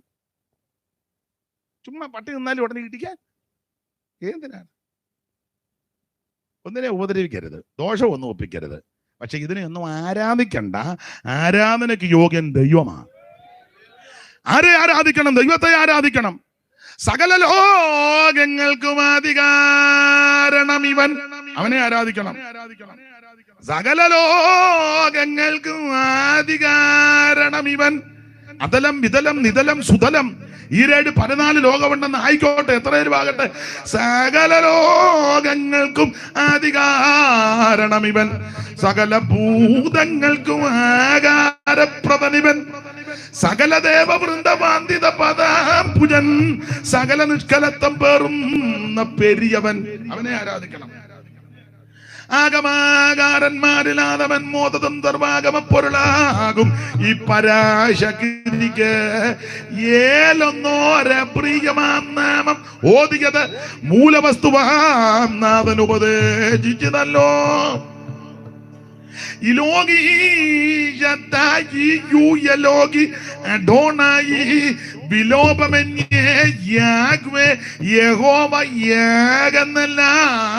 മോശീയ ഗ്രന്ഥങ്ങളിൽ പറഞ്ഞിട്ടുള്ള നാമം ഈജനാൽ പ്രകർഷിതമെന്നേ വേണ്ടു.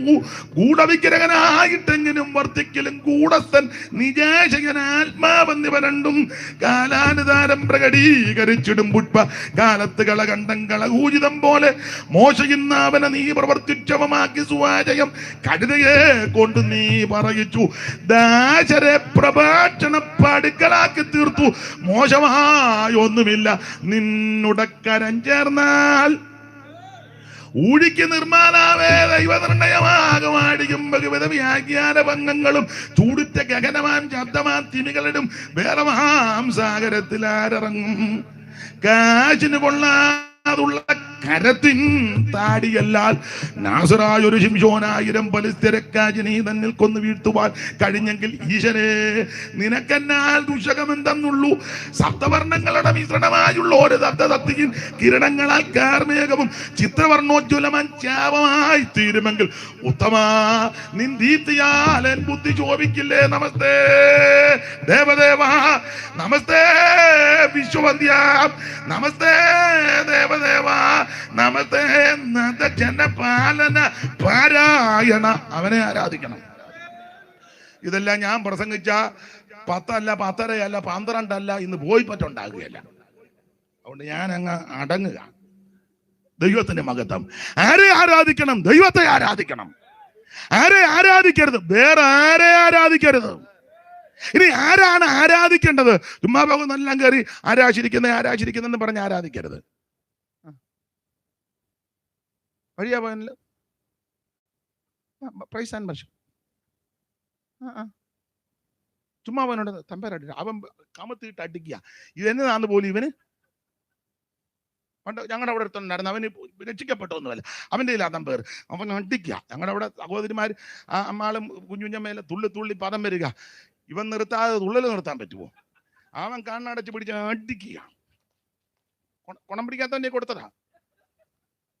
അവസാനം ഇതുങ്ങൾ തുള്ളി ഇവനെ ദയനീയമായിട്ടാണ് നോക്കുന്നത്. നിർത്തടാ, ഞങ്ങൾക്ക് വയ്യെന്ന. എന്നതാ എടാ, ചുമ്മാ പോകുന്നവനെല്ലാം കയറി ആരാധിക്കരുത്. ആരെ ആരാധിക്കണം? ദൈവത്തെ ആരാധിക്കണം. ആരെ ആരാധിക്കരുത്? വേറെ ആരെ ആരാധിക്കരുത്. ആരാണ് ആരാധിക്കേണ്ടത്? ഒറ്റ വാക്കി പറയാ, ഇസ്രായേൽ മക്കളും ഇസ്രായേലിൽ 430 വർഷം അടിമകളായി. അവർ അവിടെ വെച്ച് ആരാധിച്ചതായിട്ട് ഒറ്റ വാക്യമില്ല. ശാപ്പാട് കഴിച്ചെന്ന് വാക്യമുണ്ട്. പിന്നെ ആരാധിച്ചതപ്പോഴാ, ഒന്ന്, അവർ കുഞ്ഞാട് നേർത്ത് ചോരത്തിലെ ആചരിച്ചു, രക്ഷ. 2, ആ രക്ഷിക്കപ്പെട്ടിട്ട് മിസ്രയീം വിട്ട് അവർ ചെങ്കടൽ കടന്നു. അത് സ്നാനം, പിതാവിന്റെയും പുത്രന്റെയും പരിശുദ്ധാത്മാവിന്റെ നാമത്തിൽ അവർ സ്നാനപ്പെട്ടു. അതല്ലേ ബൈബിളിന്റെ സിപ്പൊക്കെ ഇടുന്ന 10 വിടാം. വിട്ടിട്ടും കാര്യമൊന്നുമില്ല, 10 വിടും. അപ്പൊ ചുരുക്കി പറഞ്ഞാൽ സഹോദരന്മാരെ, നമ്മുടെ പിതാക്കന്മാരെല്ലാം മേഘത്തിൻ കീഴിലായിരുന്നു. അവർ മേഘത്തിലും സമുദ്രത്തിലും സ്നാനമേറ്റ് മോശയോട് ചേർന്നു. എല്ലാവരും ഒരേ ആത്മീയ ആഹാരം തിന്നു, എല്ലാവരും ഒരേ ആത്മീയ പാനീയം കുടിച്ചു. അവരെ അനുഗമിച്ച് ആത്മീയ പറയുന്നല്ലോ. അവർ കുടിച്ചത് ആ പാറ ക്രിസ്തു. ഈ വാക്യം കൂടെ ചേർത്ത് പിടിച്ചാൽ, പത്രോസിന്റെ ലേഖനം കൂടെ പഠിച്ചാൽ, ചെങ്കടൽ സ്നാനത്തിന് മുൻകുറി. അപ്പോൾ എല്ലാവരും രക്ഷിക്കപ്പെട്ടു, എല്ലാവരും സ്നാനപ്പെട്ടു. എല്ലാവരും രക്ഷിക്കപ്പെടണം, എല്ലാവരും സ്നാനപ്പെടണം. സ്നാനപ്പെട്ട് മറുകര കയറിയപ്പോൾ ആ മോശയും സഹോദരന്മാരും കൂടെ പാട്ടുപാടി ദൈവത്തെ ആരാധിക്കാൻ തുടങ്ങി. അതാ പുറപ്പാട് പുസ്തകം 15 1 മുതൽ പുറപ്പാട് 15 19 വരെ സഹോദരന്മാര് പാട്ടുപാടി ദൈവത്തെ ആരാധിച്ചു. 20-ാം വാക്യം വന്നപ്പോൾ അമ്മാമ്മയ്ക്ക് ഉണർവുണ്ടായി. അമ്മാമ്മയ്ക്ക് ഉണർവുണ്ടാകണം.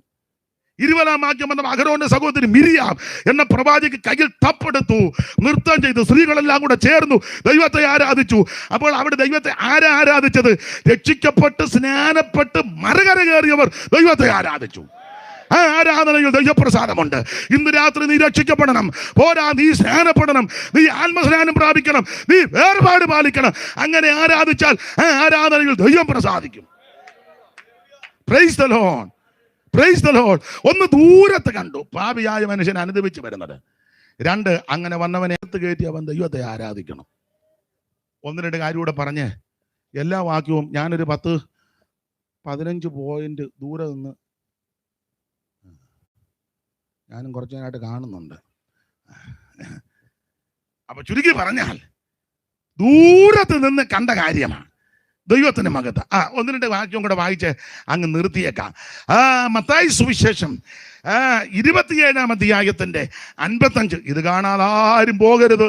മത്തായി 27:55. ഇതാണ് ഏറ്റവും ശ്രേഷ്ഠമായി കാണേണ്ട കാര്യം. മത്തായി 27-ാം അധ്യായത്തിന്റെ 55-ാമത്തെ തിരുവെടുത്ത് വായിച്ചാട്ട് കർത്തദാസനെ. ഗലീലയിൽ നിന്ന് യേശുവിനെ ശുശ്രൂഷിച്ചുകൊണ്ട് അനുഗമിച്ചു വന്ന പല സ്ത്രീകളും ദൂരത്ത് നിന്ന് നോക്കിക്കൊണ്ടിരുന്നു. ദൂരത്ത് നിന്ന് ഈ കാഴ്ച കാണുക. സ്ത്രീകളും അനേക പുരുഷാരം സ്ത്രീകളും ഇവരെല്ലാം ദൂരത്ത് നിന്ന് കാണുന്ന കാഴ്ച എന്തുവാ കണ്ടെന്നറിയാമോ? ഒരുവൻ കാൽവറിയിലേക്ക് കുരിശും ചുമന്നു കൊണ്ടുപോകുന്നു. ആമേൻ. കാൽവറിയിൽ 2 ദുഷ്പ്രവർത്തിക്കാരുടെ നടുവിൽ ഒരുവൻ ക്രൂശിൽ തൂങ്ങപ്പെട്ടവനായി കിടക്കുന്നു. ഇരുമ്പാണുകളാൽ തൂങ്ങപ്പെട്ടവനായി, തറയ്ക്കപ്പെട്ടവനായി ഒരുവൻ ക്രൂശിൽ ഇങ്ങനെ കിടക്കുന്നു. അപ്പുറം ഇപ്പുറം 2 ദുഷ്പ്രവർത്തിക്കാർ. അവര് ഒരുത്തൻ പഠിക്കുന്നു, ഒരുത്തൻ മറ്റവനെ ശാസിക്കുന്നു. എന്തിനേറെ അവിടുത്തെ പറ്റി തിരുവെടുത്ത് മുന്നമേ എഴുതിയത് കൊണ്ടതെല്ലാം നിവർത്തിയാകണം. കഷ്ടാനുഭവങ്ങളും പങ്കപ്പാടുകളും എല്ലാം സഹിച്ച് ആ അന്ത്യത്താനം കഴിഞ്ഞ് ഒലിവുമലയിൽ പ്രാർത്ഥിക്കാൻ കടന്നു പോയി തീവട്ടിയും വാളും വടിയും ബന്ധങ്ങളുമായി യൂദയുടെ ഒറ്റക്കൊടുപ്പിനാൽ യേശുവിനെ അന്ന് രാത്രി പിടിച്ചു കെട്ടി അടിച്ചു ഉപദ്രവിച്ചും പീഡിപ്പിച്ചും ഭീഷണിപ്പെടുത്തുകയും മുഖത്ത് കാർക്ക് ചുതുപ്പി കണ്ണ് മൂടിക്കെട്ടി കന്നത്തടിച്ച് റോമൻ പടയാളികൾ ദാക്ഷിണ്യം കൂടാതെ ചാട്ടമാറ് കൊണ്ട് അടിച്ച് അവൻ കുനിയപ്പെട്ട് നിൽക്കുന്ന ക്രിസ്തുവിന്റെ മുതുകിൽ അടിച്ച് ചാട്ട പറിക്കുമ്പോൾ മാംസം പറഞ്ഞ് കിർന്നു മാറി മുതുക ഉടവയാൽ പോലെ നീളത്ത് കീറപ്പെട്ടവനായി അവൻ നിന്ദകളും ആക്ഷേപങ്ങളും എല്ലാം സഹിച്ച് അവൻ വീർത്ത് മുഖിർതമായി കണ്ടാൽ ആളല്ലെന്ന് തോന്നുമാർ വിരൂപമാക്കപ്പെട്ട ക്രിസ്തു എന്റെയും നിന്റെയും പാപം പരിഹരിക്കാൻ എനിക്ക് നിനക്ക് വേണ്ടി ജീവനെ തരുവാൻ രക്ഷിക്കുവാൻ കുരിശുമരം ചുമന്ന് വീണും വിറച്ചും അവിടുന്ന് കാൽവറിയിലേക്ക് നടക്കുക. മുതൽ കാൽവരി കുരിശോളം ബേഥലേം പുരി മുതൽ കാൽവരി കുരിശോളം വേദനപ്പെട്ടും അമ്മ വേദനയകറ്റിയാൽ വേദനപ്പെട്ടും അമ്മ വേദനയകറ്റിയാൽ ശ്രീയേശുനാഥനിൽ സ്നേഹവും സ്വർഗ്ഗമോ വെടിഞ്ഞു എന്നെ തേടി ധരയിൽ വന്ന തേടി ധരയിൽ വന്ന ശ്രീയേശുനാഥനിൽ ആ കാൽവരിയുടെ കൊലമരത്തിൽ രണ്ട് ദുഷ്പ്രവർത്തിക്കാരുടെ നടുവിൽ ഇരുപാടുകൾ തറക്കപ്പെട്ട് തൂങ്ങപ്പെട്ട് കിടക്കുന്ന ക്രിസ്തു, അവനെ അനുഗമിച്ചവരും നേരത്തെ അവനെ സഹായിച്ചവരും സഹകരിച്ചവരെല്ലാം അടുക്കാൻ പറ്റാതെ ദൂരത്ത് നിൽക്കുക. ദൈവത്തിന് മഹത്വം. അവൻ താഴോട്ട് പഠിക്കുമ്പോൾ 45-ാമത്തെ വാക്യം മുതൽ പഠിക്കുമ്പോൾ 6 മണി നേരം മുതൽ വായിച്ചാട്ടെ. അത് പിന്നെ പറയാൻ, ഇത് വായിക്കാൻ 45 മുതൽ വായിക്കേ. 27-ന്റെ അതെ വർത്താനം പറയാൻ പോയത് കൊണ്ടല്ലേ ഇത് ഒത്തത്. 27-ന്റെ 45 കണ്ണിക തുടങ്ങുന്നത് മുതൽ വായിര്. 6 മണി നേരം മുതൽ 9 മണി നേരം വരെ ദേശത്തെല്ലാം ഇരുട്ടുണ്ടായി. 6 നേരം മുതൽ 9 മണി വരെ ദേശത്തെല്ലാം ഇരുട്ടുണ്ടായി. ഏകദേശം 9 മണി നേരം യേശു ഏലി ഏലി ലമ്മാ ശബക്താനി എന്ന് ഉറക്കെ നിലവിളിച്ചു. എന്റെ ദൈവമേ, എന്റെ ദൈവമേ, എന്റെ ദൈവമേ, നീ എന്നെ കൈവിട്ടതെന്ത്? അവിടെ നിന്നിരുന്നവരിൽ ചിലർ അത് കേട്ടിട്ട് അവൻ ഏലിയാവെ വിളിക്കുന്നെന്ന് പറഞ്ഞു അടുത്തത്. ഉടനെ അവരിൽ ഒരുത്തൻ ഓടി ഒരു സ്പോങ് എടുത്ത് പൊളിച്ച വീഞ്ഞ് നിറച്ച് ഓടത്തണ്ടിന്മേലാക്കി അവന് കുടിപ്പാൻ കൊടുത്തു. പിന്നെ ശേഷമുള്ളവർ ഏലിയാവ് അവനെ രക്ഷിപ്പാൻ വരുമോ എന്ന് നോക്കാമെന്ന് പറഞ്ഞു. യേശു പിന്നെ ഉറക്കെ നിലവിളിച്ച് പ്രാണൻ വിട്ടു. കർത്താവിന്റെ കുരിശുമരണം ദൂരത്ത് നിന്ന് കാണുക. ഇന്ന് രാത്രി നീ ക്രൂശിനെ കാണണം. യേശു നിനക്ക് വേണ്ടി കുരിശിൽ തൂങ്ങപ്പെട്ട കാഴ്ച ഈ ദൂരത്ത് നിന്ന് ഇന്ന് രാത്രി നീ കാണണം. എന്തിന്? ഞാനെന്നിങ്ങനെ രക്ഷപ്പെടാൻ, എനിക്ക് നിനക്ക് മോക്ഷം വരുവാൻ, എന്നെ നിന്നെ രക്ഷിക്കുവാൻ ഒരുവനതാ ക്രൂശിൽ തൂങ്ങപ്പെട്ട് കിടക്കുന്നു. സൂര്യൻ കരിമ്പം പോലെ കറുത്തു, ഭൂമി കുലുങ്ങി, ആമൻ ഭൂതലം ഇളകി. ആമൻ സ്തോത്രം. സൂര്യൻ കരിമ്പം പോലെ കറുത്തു. 6 മണി നേരം മുതൽ 9 മണി നേരം വരെ ദേശത്തെല്ലാം കൂരിരുട്ടുണ്ടായി. കല്ലറകൾ തുറന്നു. ചിലരൊക്കെ പ്രത്യക്ഷപ്പെട്ടു. ആമൻ യെരൂശലേം ദേവാലയത്തിന്റെ തിരശ്ശീല മുകളിൽ നിന്ന് 2ആയിട്ട് ചീന്തി. ഇന്ന് രാത്രി ഈ കാഴ്ച നീ ദൂരത്ത് നിന്ന് കാണണം. ഭൂതലനാഥൻ തന്നുടെ മരണം കാണുക ദുർവകമായകോ. ഭൂതലനാഥൻ തന്നുടെ മരണം കാണുക ദുർവകമായകോ. ഭൂരിഭയം പൂണ്ടിളകുകയോ ഈ പ്രകൃതികളകിലമിതൽഭുതോ. ഭൂരിഭയം പൂണ്ടിളകുകയോ ഈ പ്രകൃതികളകിലമിതൽഭുതോ. ഭൂരിഭയം പൂണ്ടിളകുകയോ ഈ പ്രകൃതികളകിലമിതൽഭുതോ. പാറ പിളർന്നു പാരിലകന്നു പാവന മൃദുരുയിരാർന്നുക. ഈറുകയായി തിരുശീലയും തൻ മൃതി നേരം സൂര്യൻ ഇരുണ്ടു. ഇന്ന് രാത്രി നീ ആ ക്രൂശിനെ കാണണം. ആ ക്രൂശിൽ ഒരുവൻ നിനക്ക് വേണ്ടി മരിച്ചു. ആ ക്രൂശിൽ ഒരുവൻ നിനക്ക് വേണ്ടി രക്തം ചിന്തി. ഇന്ന് രാത്രി അത് കാണാതെ പോകരുത്. എന്നെ ഇന്ന് രക്ഷിപ്പാൻ എന്റെ വാക്കുകൾ ഞാൻ നിർത്തുകയാ. ഒന്ന്, പാപിയായ ഒരു മനുഷ്യൻ അനുഭവിച്ചു വരുന്ന കാഴ്ച ദൂരത്ത് നിന്ന് കണ്ടു. അവനെ ചേർത്ത് വീട്ടിലണച്ചു. ആ വീട്ടിൽ വന്നവൻ പിന്നെ ആരാധിച്ച് ബലപ്പെട്ടോണം. അതാ അപ്രകാരം ദൂരെ വെച്ച സ്ഥലം കണ്ടു ആരാധന. അങ്ങനെ ആരാധിക്കുന്ന ഏത് സമയത്തും ഏത് സന്ദർഭത്തിലും ആ ക്രൂശിനെ കണ്ടുകൊണ്ട് വേണം യാത്ര ചെയ്യാൻ. നീ ഇത് കാണാതെ, ഇത് മനസ്സിലാക്കാതെ, നിന്റെ ഇഷ്ടത്തിനും നിന്റെ അമഹിതത്തിനും നിന്റെ ഇംഗിതത്തിനും ഒക്കെ പോയാൽ ഒടുവിൽ പിന്നെ ദൂരത്ത് നിന്ന് കാണുന്ന വേറൊരു കാഴ്ചയുണ്ട്. അത് പറഞ്ഞങ്ങ് നിർത്താം. ഈ ക്രൂശിനെ കാണാതെ അപ്പന്റെ വീട് കാണാതെ, ആരാധനക്കുള്ള ഇടം കാണാതെ, നിന്റെ അനിഷ്ടത്തിനും നിന്റെ സ്വഭാവത്തിനനുസരിച്ച് പിടിവാശിയോടെ നീ പോയാൽ, ഇപ്പൊ ഇങ്ങനെ പോയാൽ നീയാകും. ചത്ത് കഴിയുമ്പോൾ പിന്നെ നീ ഒരു കാഴ്ച കാണും. അത് വായിച്ചങ്ങ് നിർത്താം. 16:23 ലൂക്കോസിന്റെ സുവിശേഷം 16-ാം അധ്യായത്തിന്റെ 23-ാമത്തെ വാക്യം വായിച്ച് നമുക്ക് അങ്ങ് നിർത്താം. ധനവാൻ മരിച്ചു അടക്കപ്പെട്ടു പാതാളത്തിൽ യാതന അനുഭവിക്കുമ്പോ പാതാളത്തിൽ ചെന്നു. ധനവാൻ മണിച്ചൻ, അതാ പുള്ളി കാശുള്ള ആളാ, അതാ മണി എന്ന് ഞാൻ പറഞ്ഞു. മണി മരിച്ചു, പാതാളത്തിൽ ചെന്ന് യാതന അനുഭവിച്ച് അടുത്തത് മേലോട്ട് നോക്കി ദൂരത്ത് നിന്ന് അബ്രഹാമിനെ അവന്റെ മടിയിൽ ലാസറിനെയും കണ്ടു. നീ രക്ഷിക്കപ്പെടാതെ, യേശുവിനെ അറിയാതെ, ജ്ഞാനപ്പെടാതെ, ആത്മജ്ഞാനം പ്രാപിക്കാതെ, ആരാധിക്കാതെ, അനിഷ്ടത്തിനും ആമൻ പിടിവാശിക്കും പോയാൽ ഒടുവിൽ ഇതുപോലൊരു കാഴ്ച കാണും.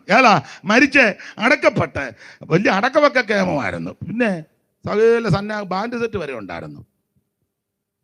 എന്നൊരടി അടിച്ചപ്പോൾ പണ്ട് ഞങ്ങളുടെ ഒരു തള്ള വെള്ളത്തിൽ പോയതാണ്. അള്ളക്കറിയത്തില്ലായിരുന്നു, ബാൻഡ് സെറ്റൊക്കെ ഇണക്കി വെച്ചിരിക്കുകയായിരുന്നു. ആൾക്കാരെല്ലാം ഇഷ്ടം പോലെ പാലത്തടിയുണ്ട്. അപ്പം ഭയങ്കര ആളാ. അപ്പം അമ്മ ഈ പാലത്തടി ഇടപെടാ നിന്ന് ഡെഡ് ബോഡി കാണാം, അതുപോലെ ആളാ. അള്ള അറിഞ്ഞില്ല ബാൻഡ് സെറ്റുകാരെ വിളിച്ചത്. അവരങ്ങോട്ട് പാടി ഭുമ്മെന്ന് അള്ള പൊത്തുവന്ന് വെള്ളത്തിൽ പോയി. ബാൻഡ് സെറ്റ് വരെ ഭയങ്കര അടക്കമാ, കെങ്കേമോ അടക്കം.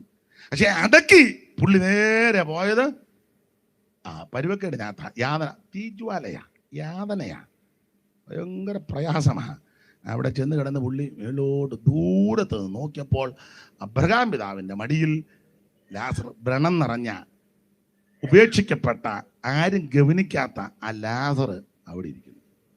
സ്തോത്രം. ഞാൻ വിവരിക്കുന്നില്ല. നീ ഈ വിധത്തിൽ പോയാൽ, പിടിവാശിയോടെ, തന്നിഷ്ടത്തോടെ, ക്രൂശിനെ നോക്കാതെ, ദൈവത്തെ ആരാധിക്കാതെ, സ്വന്തം ഇഷ്ടത്തിന് പോയാൽ ഒടുവിൽ ധനവാൻ കിടന്ന സ്ഥലത്ത് പോകും. അതിന് ഗതി ഉണ്ടാകരുത്. നരകമുണ്ട്, സ്വർഗവുമുണ്ട്. നരകത്തിൽ പോകരുത്. ചാകാത്ത പുഴുവും കെടാത്ത തീയുമുണ്ട്. അഗ്നിജാലയും തീജ്വാലയും ഒക്കെയാ. പല്ലുകെട്ടി കരച്ചിലും അവിടെ ചെന്ന് പെടരുത്. നീ നിത്യതയിലെത്തണം. അതിനൊറ്റ മാർഗം യേശുവിന് രക്ഷിതാവായി സ്വീകരിക്കണം. മറ്റൊരുത്തനും രക്ഷയില്ല. ഈ ശുശ്രൂഷ അതിനെ ഇടയാക്കട്ടെ. ഞാൻ എൻ്റെ വാക്ക് നിർത്തുക. കർത്താവ് ഇത്രത്തോളം സഹായിച്ചല്ലോ. ഒരു പഴയ പാട്ടിൻ്റെ 2 ചരണങ്ങൾ കൈയടിച്ച് പാടി നമുക്ക് ഇന്നങ്ങ് പിരിയാം. നാളെ ഇവിടെ യോഗമില്ലല്ലോ. എല്ലാവരും എഴുന്നേറ്റ് നിന്ന് പാടാൻ ഞാൻ പറയത്തില്ല. ഇരുന്നാ മതി. എഴുന്നേറ്റ് കഴിയുമ്പോൾ ഇറങ്ങി അങ്ങ് പോകും. അപ്പം പാടിക്കൊണ്ടിരിക്കും. ആർക്കെങ്കിലും പോകണമെങ്കിൽ പോകാം. അപ്പം എനിക്ക് വന്ന് കാണാൻ ആരാ പോകുന്നെന്ന് 2 ശീല് പാടി നമുക്കങ്ങ് പിരിഞ്ഞു പോകാം. വാഗ്ദത്തം പോലെ ഇവിടെ ആഗതനായിട്ടുണ്ട്. അകൃത്യമൊക്കെയും അനുതാപത്തോ വാഗ്ദത്തം പോലെ